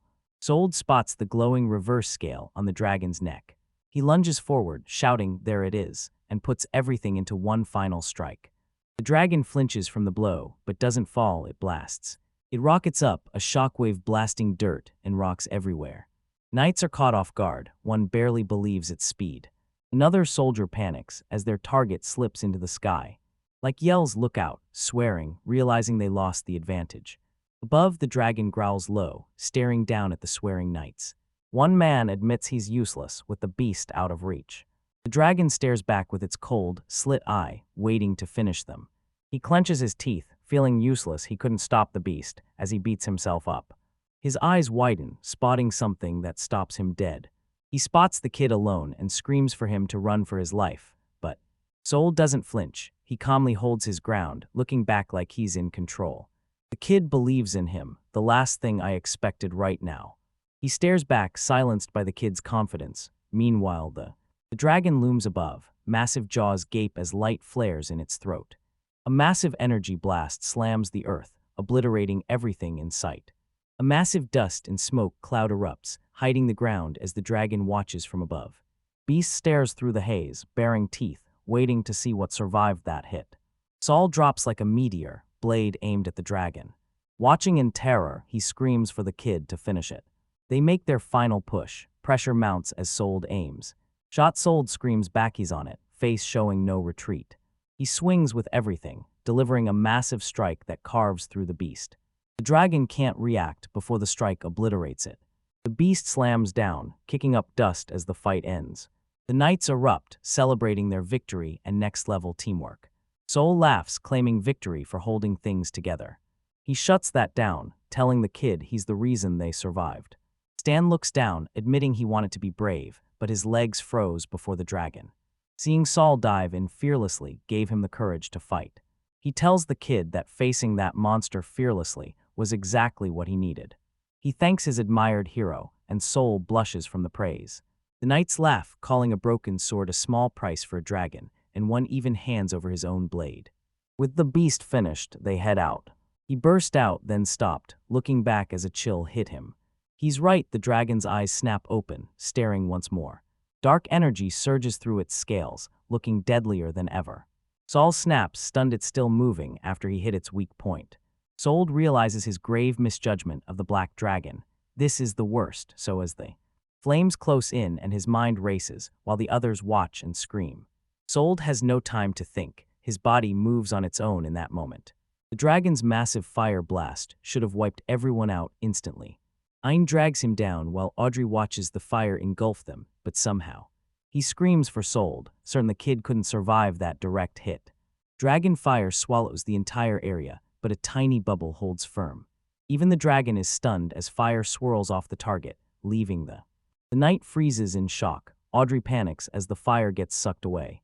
Heat and energy converge to a single point on Soul, turning him into a human vacuum. Like stares at the blast center, he yells in disbelief because Saul stands in the searing heat, realizing this mirrors his Fenrir fight. Sensing the dragon's demonic power, gripping his sword tight, a new move sparks in his mind. He laughs like a maniac, shouting it's the best feeling ever as dark energy swirls around him. Knights watch in shock as Audrey can't comprehend it, asking if the kid really absorbed those flames. Sold forges the flames into a new blade and thanks the black dragon for the power-up. He evolves stronger, transformed by face marks, grinning. Dragon roars in frustration, but Soul stays cool, ready. Like in his knights are stunned. He questions Sold's hidden power. Turning dragon breath into a sword should be impossible. Saul stares calmly, fully locked in to unleash his demon god-style's true power.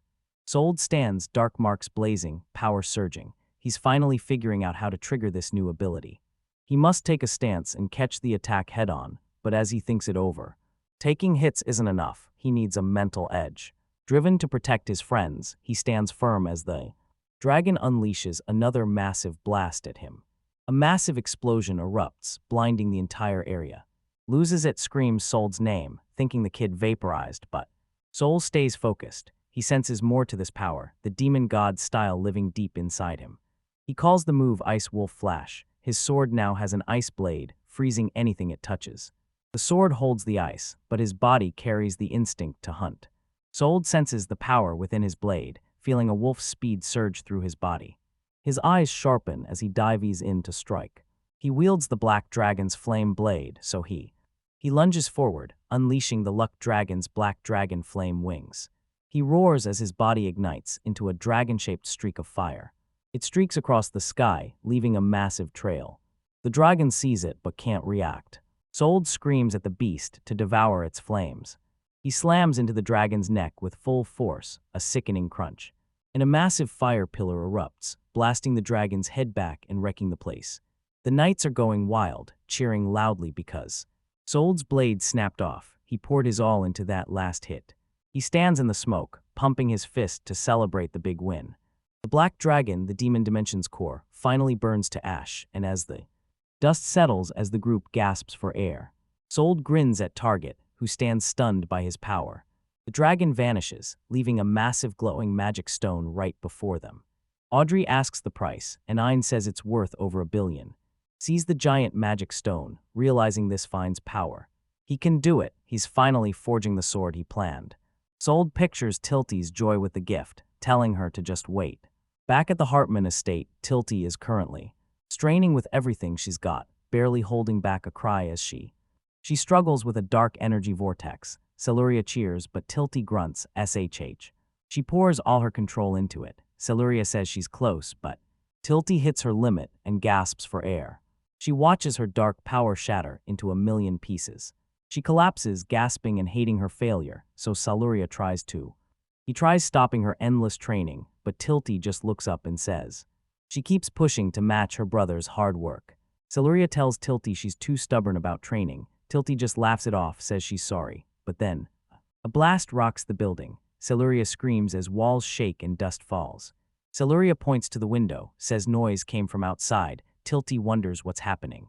Smoke and debris swallow the garden's destroyed entrance. Hartman knights lay scattered, barely groaning in the dirt. Commander Ein stares, shocked by the smoke. Impossible, he was supposed to be dead. It's Dagura, striding through the fire like a monster with a glowing hand. He grins creepily, scanning the estate, demanding his target's location. Dagura calls someone a damn brat and swears to kill them this time, and then he grabs another guard with his scorched hand, showing off a weird eyeball bracelet. Tilty's brother stands over Dagura's frozen body in the wasteland, telling him to wake up. He offers a gift as dog, or his face stays frozen in a silent scream behind the ice. Reaching out, he claims he uses darkness to fight darkness. Then the eyeball bracelet snaps onto Dagura's wrist. Dagura groans, hitting the ground. Tilty's brother asks if he's finally back. Dagura calls his savior master, but gets a final warning. This is his last shot. With a cold look, Tilty's brother gives the final order to kill Brat. Dagura feels power surge through him. His master knows without a word. He lets out a massive roar, screaming he'll definitely kill him this time. Outside the Hartman estate, he screams for Saldo to come out, knowing the kid is hiding inside. Dagura raises his hand, blasting dark energy as his eyeball bracelet glows with power. His face contorts with rage, yelling he'll blow everything away. Ground shatters. Siluria watches terrified. Tilty screams to stop. Siluria warns her brother is gone, but Tilty steps in to shield the Hartman. Dagura laughs with a creepy grin, calling Tilty the priestess of darkness, saying he's waited for her. He leans in, mocking her to unleash that dark power once more. Tilty tells Siluria to stay back, sorry for this mess, but the girl tells her not to apologize. Siluria reveals her visions fated Tilty to reach the mansion.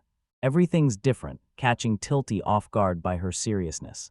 Tilty-eyed, Siluria promises to protect her as she chooses her own destiny. Tilty calls Siluria's name, seeing the girl's newfound resolve. Across the rubble, Dagura laughs at the thought of her protecting anyone. He snaps, yells, "Shut up," and swings too. Tilty reacts fast, summoning her air wall, surrounding them both with a swirling wind shield. Not just blocking, she slams the air vortex back into Dagura. Dogger's face twists in rage, warning the brat not to underestimate him. He unleashes a massive explosion, wrecking the area and making Saluria scream. Tilty hits the dirt groaning as Saluria screams for her in a panic. Dagura's already there, reaches through smoke, snatches Saluria's collar. He lines in with a creepy grin, demanding the priestess hand over the dark power. Dagura grips Tilty, yelling at her to hand over the ultimate power. Saluria screams, "Stop," as Dagura threatens to kill them all if he doesn't get his way. The guy laughs as a massive dark energy wave swirls. He's losing it, drooling as the dark power finally surges. Saluria's trapped in the surge, screaming Tilty's name. Tilty sees a vision of her mom, promising her everything will be okay. It pushes Tilty. Even with tears, she vows she can handle it. Saluria looks up at Tilty in shock as the atmosphere shifts. Tilty stands her ground, declaring she's no longer scared of the dark. She'll take control. Dark energy surges from the ground, surrounding Saluria in massive, sharp waves. Tilty's overwhelmed as voices of pain and sadness flood her mind. She snaps, screaming and clutching her head amidst the dark surge. Saluria runs toward her, calling her name, as Tilty collapses to her knees, barely holding on. Mind-shattering, she still tells Saluria she's okay. This dark power reacts directly to Tilty's current bad feelings. She must conquer her emotions to finally control this energy. She's terrified her past suffering is too much to overcome. Trapped by Dagura, she begs the darkness for a favor. Crying, she begs the power not to cause more misery. Instead, she prays it becomes a power that brings everyone happiness. Dagura looks freaked out, asking what's happening. Darkness surges in a massive wave as he clutches Tilty. Massive shadow hands shoot from the ground, snatching Dagura. He snaps, screaming as shadows seize his arm and wrap around him. Tilty stands her ground and screams at the darkness, demanding it listen to her and she lets rip, blasting Dagura back with a surge that sends him screaming. Saluria sits stunned on the ground, frozen by the sight, but she smiles, whispering that Tilty finally overcame it. Seeing Tilty defy the dark power, Saluria realizes she's actually the one controlling it. Tilty joins hands, purely focused, proclaiming strength over sorrow. Trapped in the shadow's grip, Dagura loses it and screams to be let go. Tilty stands firm, pouring all her power into a spell to trap him in darkness. Through a magic crystal ball, a mysterious guy finds the display impressive. The masked man claims this is the priestess of darkness's true power. He knows there's more. The dark abyss is too deep to grasp. He stares and mutters Tilty's name, waiting for something more. Back at the fight, Dagura screams as shadows crush him. Tilty tells him to surrender. Saluria watches with a grin, blown away by Tilty's skill. Dagger's face twists in a scream as the darkness completely overwhelms him.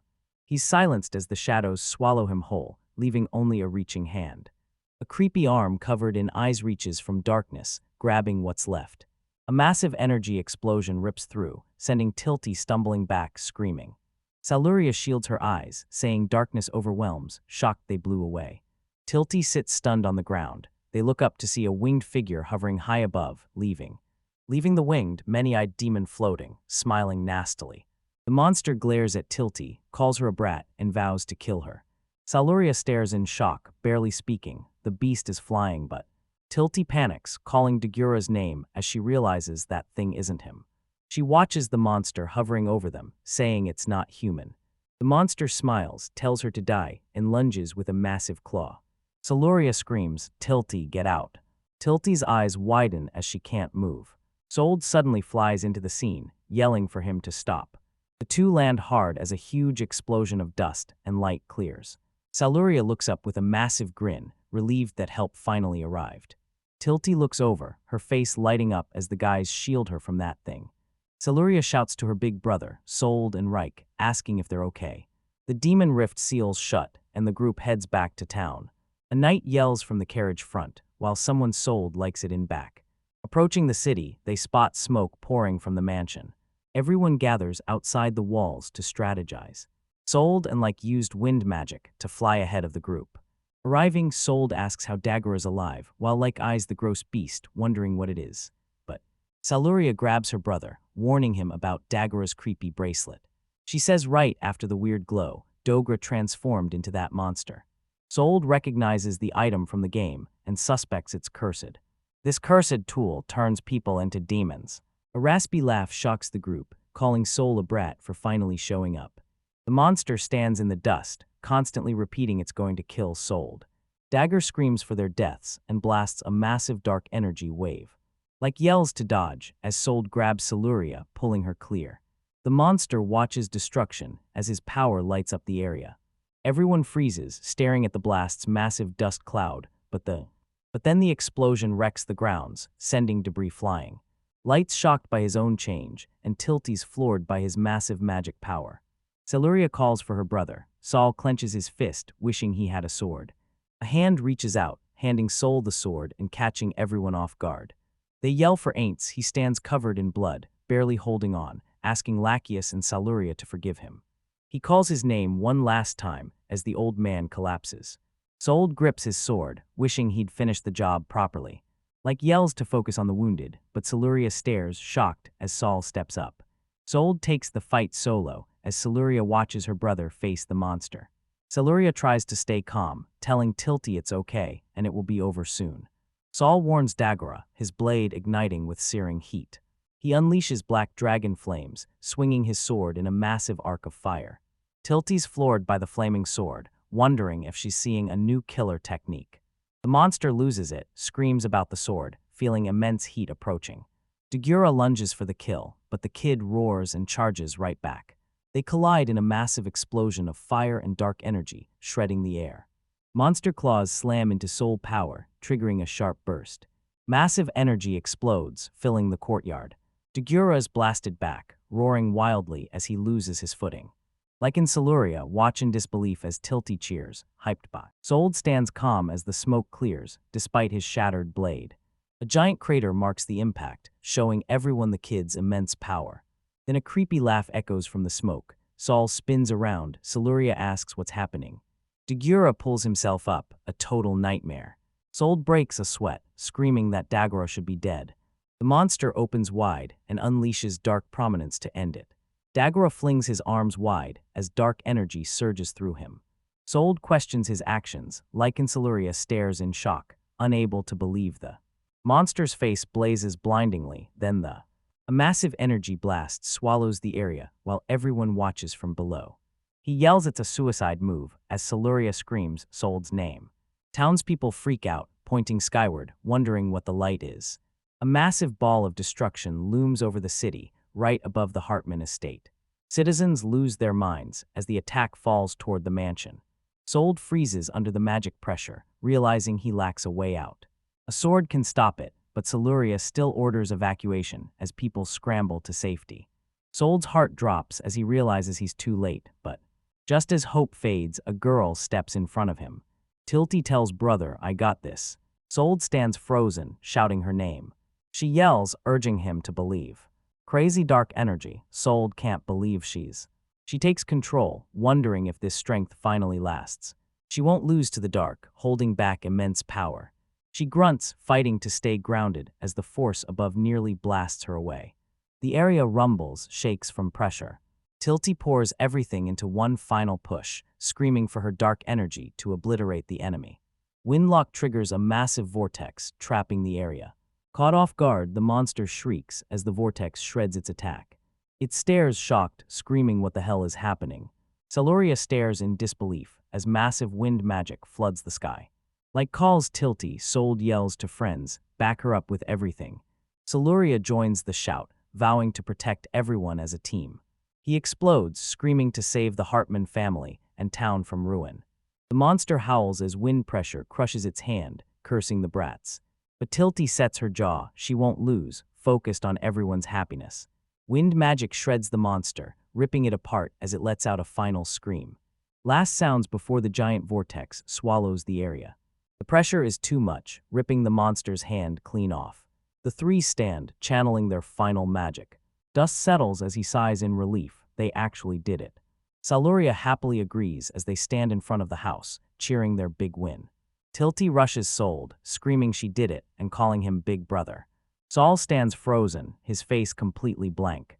Tilty realizes what she blurted out, repeating them, completely embarrassed. Soul quickly hides the awkwardness, pulls her into a hug, and calls her amazing. Soul's overwhelmed by the chaos. Tilty giggles and hugs him, but he can't react. He's haunted by her magic, a terrifying power that devours all darkness. That makes her the game world's strongest villainess. Her dark aura reveals she channels power born from pure despair. Sold holds her close, vowing this power will never fall into evil hands. Checks the area and mentions the estate was evacuated, so nobody got hurt. He's relieved everyone's safe. Analyzing the attack, he asks if Waldger personally sent Dagora. Like disagrees, Waldger's a fool, but he's not dumb enough to be this forceful, since his goal is to control the entire town. Stressed, he explains if townsfolk learn Waldger killed them, he'd face condemnation. So, he's 90% sure Dagora just went rogue, remembering him as a monster obsessed with killing Sold. Sold claims Siluria's cursed tool triggered the entire rampage. Frey and Siluria watch him react in shock, repeating cursed tool in disbelief. Sold explains this cursed gear grants the wearer insane demonic power. He remembers his game knowledge, a rare item only from the magic dimension. He recalls an old document warning that this power consumes the user with evil. Frey agrees Dagora's bracelet felt super creepy and overflowed with magic. Standing in the wreckage, they wonder who armed Dagora, but Sold realizes if it wasn't Waldger, a whole group is responsible. The Titans, a dark organization operating in shadows. Sold suspects the Titans' true goal was capturing Tilty all along. He's shaken realizing Dagora could have wiped them all out. He admits it, but he still can't figure out what Titans truly want. As things get quiet, Siluria pipes up she's fine, catching everyone off guard. Determination fills her eyes as she shouts she won't lose to Titans and joins the battle. Saul watches her, but his mind snaps back to Tilty and her danger. Like jumps in, calling their power the real deal. Frey praises their 3 days of training, but a shocked Sold thought it had only been 1. He says they should have only spent 24 hours in the demon dimension, but time moves differently there. Sold remembers his game knowledge. 1 day in this dimension equals 3 in reality. Like looks pumped, saying with Sold and Tilty working together, their team is invincible. Sold eyes Tilty, realizing her power is the absolute strongest. It's the legendary power of the ultimate villain, known as the power of despair. He envisions the dark ruin awaiting her and grabs her shoulders, leaving Siluria confused. Why her brother's acting so weird, she groans, overwhelmed by her fate. Tilty notices instantly, asking if he's okay because he looks like he saw a ghost. Saul plays it cool, says he's fine, but Siluria senses something's wrong. His vision blurs as he realizes his head isn't worth the price. Tilty watches him, wide-eyed and terrified for him. Like and Siluria scream in shock as he starts to tip over. Sold's legs give out, he hits the ground hard, the 3 scramble to help. Siluria stands frozen, watching everything unfold right before her. Like yells and Tilty's about to snap. They scramble to the courtyard's center, Siluria screaming his name as they reach him. That night the estate finally falls silent. Baba explains it's mana depletion. Sold collapsed from magic overuse, but he tells them to stay calm, he'll be fine after some rest. Tilty's left by his bed, like in Siluria, watching him sleep. Like notes Saul's mana depletion is weird, he can't use magic. That insane sword technique is the key. It's a mystery how he unleashes such massive power. Siluria looks down at him, whispering her big brother's name. Sold's out cold, collapsed from the massive strain of that demon god style. But the kid wouldn't learn what happened until much later. Night storm and shouting for the young master and princess, but Sold is too far gone to notice. He's on the floor. Zweig and Audrey rush in, panicking after hearing what happened to know if he's okay. He steps in to calm everyone, claiming Sold just needs rest to recover. Guards sigh in relief. Zweig's just glad he's safe. Audrey demands they pray for his recovery. Zweig pivots, confirming they finally secured the item he requested. He flashes a cool thumbs up and smile, looking totally in control. Tilty's jaw drops, trying to grasp what they found. Until she sees Zweig holding a massive glowing crystal. She asks if it's the magic stone, and he confirms it. Adrienne's crew flaunts the loot, explaining how they snatched the magic stone after the black dragon fell. This thing is a massive payday, worth $1 billion. He uses the money to rebuild the city, since the stone is officially his. Tilty stands speechless, trying to grasp the sheer scale. She finally snaps back and reveals her request. Knights are caught off guard by her sudden seriousness, especially Zweig, looking surprised. Even Light blinks in confusion, wondering what Tilty wants now. Tilty stares ahead, eyes blazing with determination. The rest of the town sits silent under the stars. At the forge, Frey's still wide awake, hammering her anvil. Frey stops and flips her goggles, wondering who's at the forge this late. She opens the door to find Tilty with a cart, asking what's wrong. Tilty smiles, reminding her of their promise, as a proud lake stands behind her. Frey's jaw drops, floored by what they're showing her. They haul that massive magic stone into her shop, and she's completely stunned. Tilty glows, thrilled to finally reach Frey's with the goods. Frey sweats, realizing Tilty brought all their magic stones. Tilty bows deep, begging Frey to forge her brother a sword with these stones. She seriously explains blades shatter from his insane skill. Even with failing gear, he fights with everything to protect everyone. Bowed, Tilty pleads he'll fight until he drops. She knows a magic stone sword would let him finally go all out. She knows it costs a fortune, but she keeps begging Frey. The crew just watches her give her all to help her brother. Siluria's crushed, Tilty's mansion is still a wreck, and they need serious cash for repairs. But Light gets a look in his eye and says it's all just money. Aints and Audrey back him up, reminding everyone Sold's sword saved countless lives, including theirs. And Siluria adds he'll save way more people in the future. Tilty tears up, realizing money could never replace this kind of value. She smiles at the blacksmith, tells her to use every magic stone they brought. Sold earned this by proving his worth to everyone. Tilty's wish and Rake's planning finally drive progress. Rick slams the massive magic stone into Frey's hands, and as the blacksmith examines it, calls the magic insane and knows the job's a challenge. Tilty stares her down, begging her to forge the sword with that power. Frey looks back, remembering Tilty's pathetic start compared to who she is now. She wears a tough look now, fighting for her big brother. She pats Tilty's head, tells her to trust her, vowing to forge the greatest sword ever. She tells Tilty to make Saldo stop sleeping his life away. Tilty grins and thanks her for everything. Tilty got way stronger, and no one noticed. By morning, the whole town packs the square to hear the news. Like in Siluria announced Dagora attacked yesterday, but everyone can finally rest easy. He roars he killed Dagora, making sure the entire crowd hears. The crowd erupts in cheers and prayers, relieved the villain is finally gone. They chant in Siluria, celebrating victory like it's the town's greatest moment. Everyone hails the hero and cheers for the Hartmans, while Siluria takes it all in. He turns to the crowd, saying he didn't do this alone, the real savior. He stood up against Dagger's attack when all hope was lost.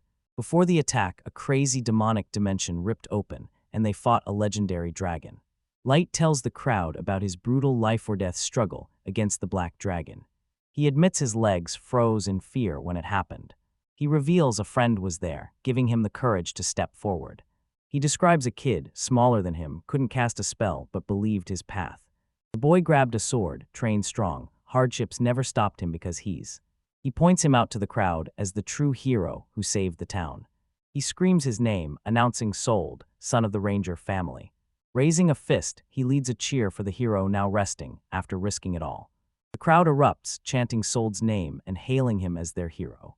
They cheer for the Ranger family as Sold realizes his speech made him a legend. Gallant works the fields, oblivious his fame is exploding as Murrow calls him for a break. Back at the ceremony, he reminds the crowd Sold isn't the only hero. His sister fought alongside him. He presents Tilty to the town, demanding a cheer. The spotlight hits her and the crowd goes wild. The crowd roars, shouting long live Lady Tilty and the Ranger siblings. They're the town's biggest stars. Tilty smiles, realizing the plan won the town's support, making her untouchable to enemies. Hartman's name skyrockets, corrupt nobles' reputations tank, and the crowd's energy crushes them. Back home, Walger spirals, clutching his head and cursing the Hartmans and Rangers for ruining everything. Shaking with rage, he insists his family alone can rule the town, but reality hits him.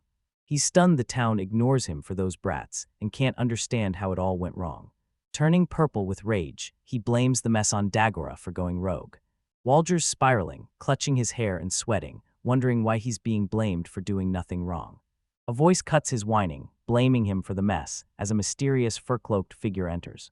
The visitor reminds Walger it's his final shot, and the noble squeaks in terror.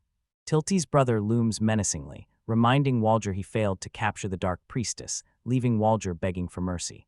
He glares down at Walger with cold eyes, calling him useless. That's why. He had to intervene personally since Walger couldn't finish it. Original, 22 words new, 10 words cut. Show up and handle things, 4 words, get the Walger stays on his knees, screaming it's not his fault and blaming the Hartmans for ruining everything. Tilty's brother laughs darkly, says very well, and turns away from the cowering noble. At the Hartman estate, Tilty's caught off guard. Her brother reveals the Dark Priestess will watch over things for a while. On the balcony, the masked man explains darkness grows, feeding off everyone's emotions. Siluria's power surged during the chaos with Dagora.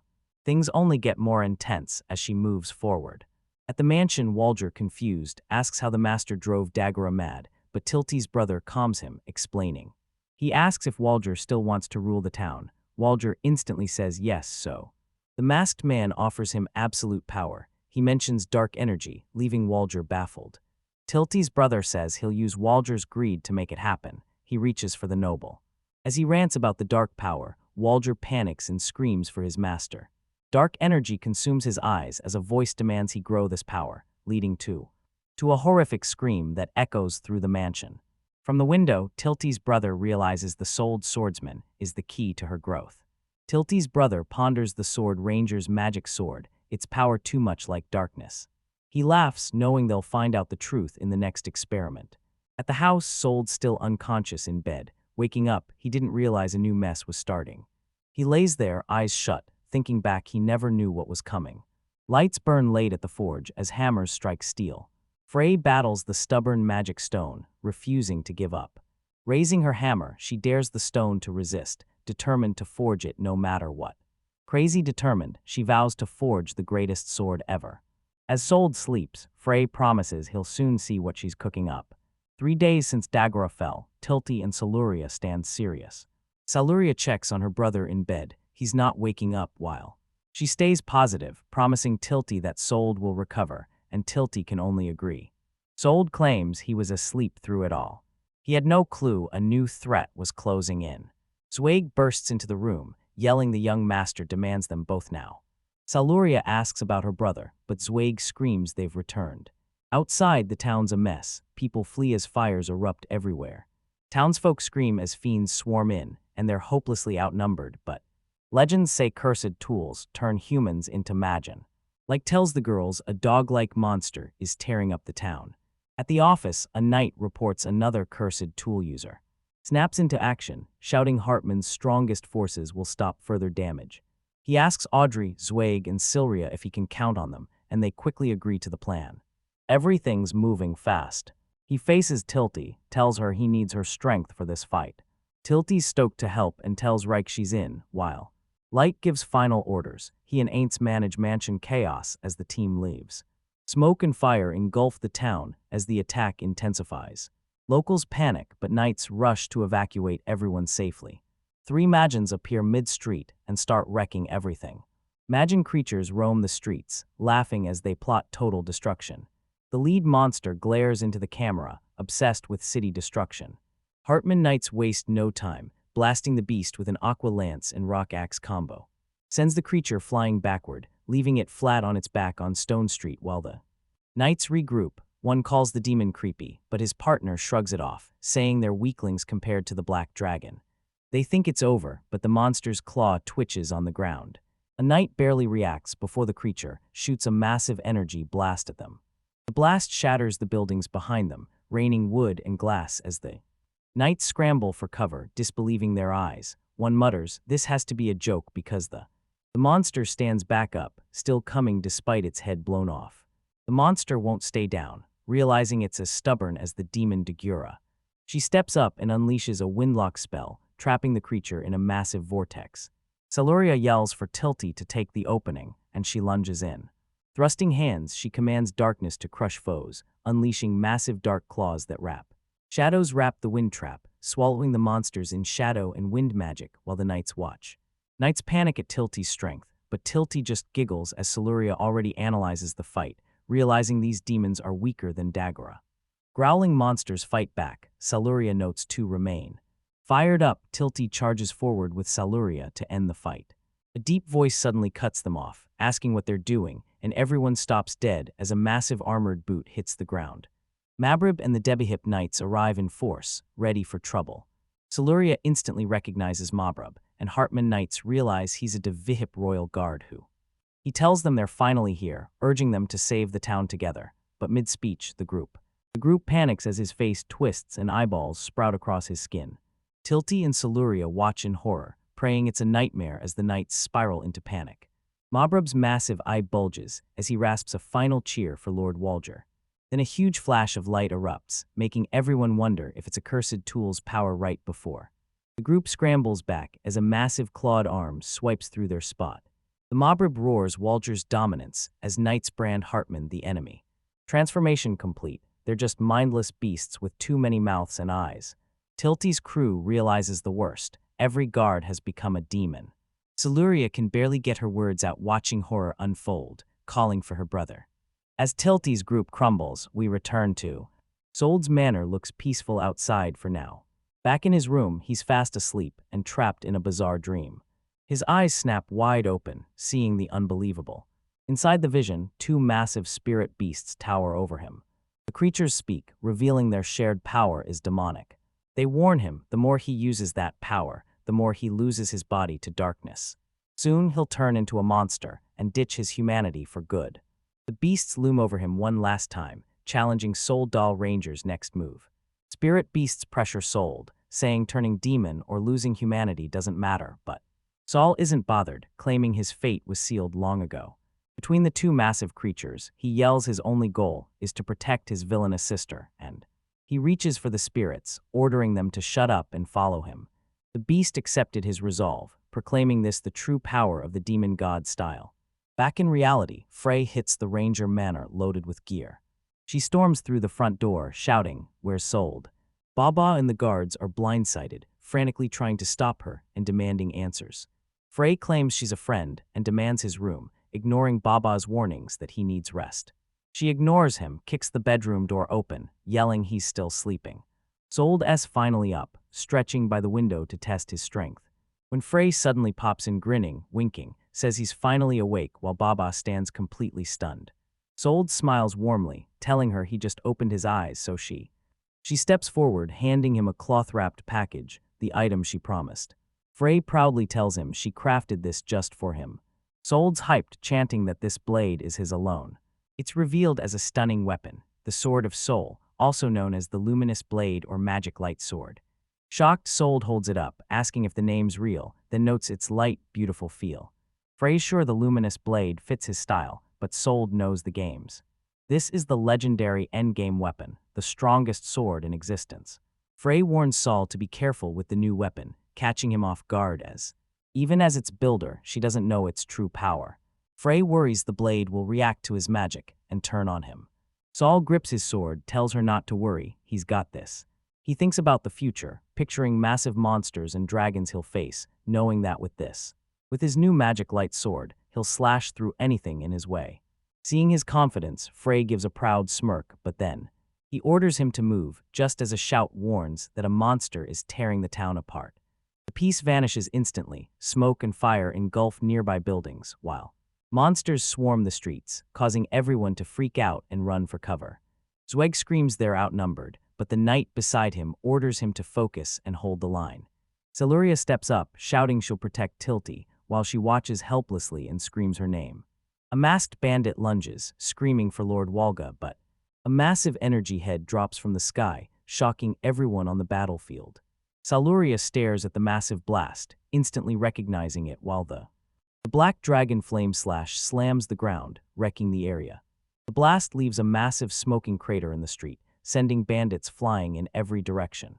Siluria shouts in excitement when she sees who's there. Tilty calls Sold while Siluria cheers for her brother, who finally shows up ready to fight, and Saul stands with dark markings, smirking like he's already won. Bandits rage, screaming at the kid for messing up their plans. Saul doesn't flinch. He holds his blade high, telling the sword's spirit to answer. He unleashes a massive ice wolf flash, ripping frozen energy across the area. Sold blurs through the enemy, wrecking everyone in his path. The Hartman knights cheer wildly as Siluria rushes forward, beaming. As ice crystals settle, she leaps into Sold's arms, hugging him, his sword still drawn. Siluria bursts into tears of relief as Saul smiles, apologizing for worrying everyone, especially Tilty. His friends crowd him, Zweig and Aints shout, thrilled he's awake and back in the fight. Sold tells his friends he's relieved Siluria and the others are safe. Zweig calls the finishers insane, but Audrey's stunned the sword survived all that power. Frey surveys the aftermath with a calm smile, saying it's finally finished. He nods, seeing how it all unfolded, while Siluria watches them with a massive grin. This sword is incredible. It shrugs off the ice wolf's frost and black dragon's flames, never breaking, which is. Sold holds the blade high, explaining this weapon was made specifically for the Magin style. Standing proud, he tells the knights this is the world's only sword of its kind. Siluria jumps for joy, telling Frey she forged the best sword just as promised. Frey says it's more than the weapon. Sold's skills have evolved, and he agrees his blade is reliable. But Light gets a worried look, wondering why Imagine's even here. Fires erupt as the town's wrecked. Knights rush to the chaos so. Ain't sees smoke over the city and must return to the young master immediately. Audrey sees Waldger soldiers turning into Imagines, wondering if their leader is behind it. Drake realizes the Debbie hips are pulling the strings, but Siluria screams as she sees the future. Light calls out as she cries. Her clairvoyance shows something terrifying. She warns the town is in grave danger, leaving Sold to ask what she sees. In her vision, a massive shadow with glowing eyes looms over buildings, about to swallow the city. Sold raises his sword, determined to cut through the coming threat. At the main mansion, dark clouds gather over the rooftops. Someone sprints through the halls, boots clicking as they race for the office. The doors burst open with a kick, and he storms in, yelling Waldger's name, but the noble sits calmly at his desk, wine in hand. Waldger glares in disgust, calling him a brat and screaming at him for barging in uninvited. Light doesn't back down, shouting he knows he's rude, but he's had enough of Waldger's games. He points at the noble, demanding answers. Waldger's people are causing all the town's trouble. Waldger glares, muttering about what a massive nuisance he's become. He asks why he hasn't left town, completely catching him off guard, making him demand what that means. Waldger snaps, screaming that everything is Ike's fault for playing hero and acting like a perfect ruler. He shouts the Debbie Hip family runs this town, as like an Ein's watch, calling him absolute scum. Luke wonders why he'd confess now, but tells Waldger the truth just finished the corrupt noble. The room quiets as Waldger snorts a gross pig laugh, mocking their belief it's finished. He warns they're just getting started, and seeing the sweat on their faces, they realize something massive is coming. Waldger panics behind his desk as his power spirals out of control. A gross, fleshy, multi-eyed mass bursts from his hand, growing uncontrollably. Frozen in shock, they watch the noble transform into a monster. Sold and the crew haul it through town streets, racing to the mansion. Paul Sold asks Siluria if her vision's location is certain. She's positive, so they push on. Tilty senses a massive shadow at Waldger's place that'll level the town if they don't hurry. She vows no forgiveness for this mess, warning them to stop it now. Sold skids to a halt and orders everyone to wait. Pointing ahead, he senses danger. Waldger's mansion rattles, the building shaking like an earthquake hit only that spot. The roof explodes as a massive dark creature with glowing eyes bursts through the stone, ready to wreck everything. Sold and his crew gape at the mansion, screaming in shock. Light bursts through the gates, screaming for everyone to back off as Sold realizes he and Ein's are barely escaping. He keeps yelling that the monster is Waldger, transformed by a cursed tool. Sold freezes, trying to grasp how a human transformed so fast. The group looks like tiny specks, dwarfed by the massive record. By the massive creature, growling this town's his, and he won't let anyone take it. The thing is massive now, a demon with a skull face and a giant eye on its chest. Standing over the mansion's ruins, it roars, claiming Tilty as its own. Sold eyes the mess with disgust, calling it a loathsome demon, but the monster glares down, treating them like trash he's about to wipe out. Sold leaps into action, blasts wind, yelling he won't let this happen. Eric backs him, screaming the monster's a fool to think it rules. They protect this town. Sold screams Like's name while Zweig and Siluria watch, terrified and yelling for their brother. Ain't barks orders to follow the young master, and the knights roar back, ready to charge. The group looks like ants against the massive demon looming over the rubble. The monster grew creepier, its empty dead eyes staring them down. Everyone unites, hurling magic and steel at the beast with everything they've got. Waldger just stands there, calling them a tiny thorn, as the crew realizes their best shot left no scratch. Monster snarls, get lost, as light builds in its throat. Suddenly it blasts a massive beam, obliterating everything in its path. The monster looms over the ruins, roaring with laughter. Knights scramble through dust, shouting for the young master and princess. Like says they're safe, their pooled magic formed a shield, but Sold can't believe the power they face. Sold grabs Walger, calling him a monster for abandoning humanity to chase twisted desires. But Walger doesn't care, vowing to wipe out every piece of trash in town. He fires another massive blast, shredding the city like paper. The others watch in shock as the beam levels everything. The whole area lights up with a giant explosion, leaving the monster a dark silhouette against the fire. Buildings collapse as people scramble to survive. Families lose it, crying and screaming as their homes wreck. Like in Tilty stand, watching the ruined town and suffering people, it's pure chaos. He finally snaps, screaming Walger's name at the top of his lungs. The giant monster stands laughing as people flee, screaming for their lives. Suddenly, a massive flame dragon ambushes it, biting deep into its neck. Sold bursts in, lunging through air, screaming Walger's name, unleashing a full power strike. His black dragon flame slash engulfs the monster's head in fire. The impact snaps the monster's head back as he lands perfectly on a nearby roof.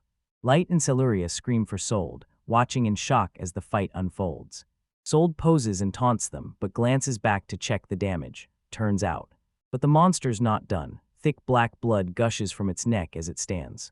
The monster's roar shakes the ground as it loses control and its neck instantly heals before his eyes. He finally understands the monster, which he realized this is the Dark Giant, a creature that regenerates from any damage.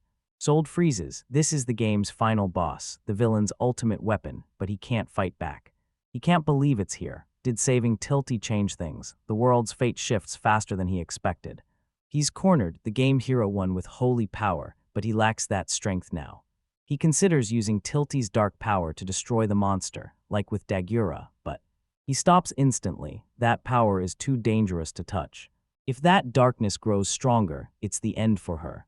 He's terrified this will push Tilty faster toward the villainous fate he's trying to stop. Sold struggles to stay calm on the roof, vowing to defy fate. He hunts for his sword, but from the cliff, the city's a total disaster zone. The Dark Giant walks through walls, crushing houses, while the mysterious leader watches from the edge.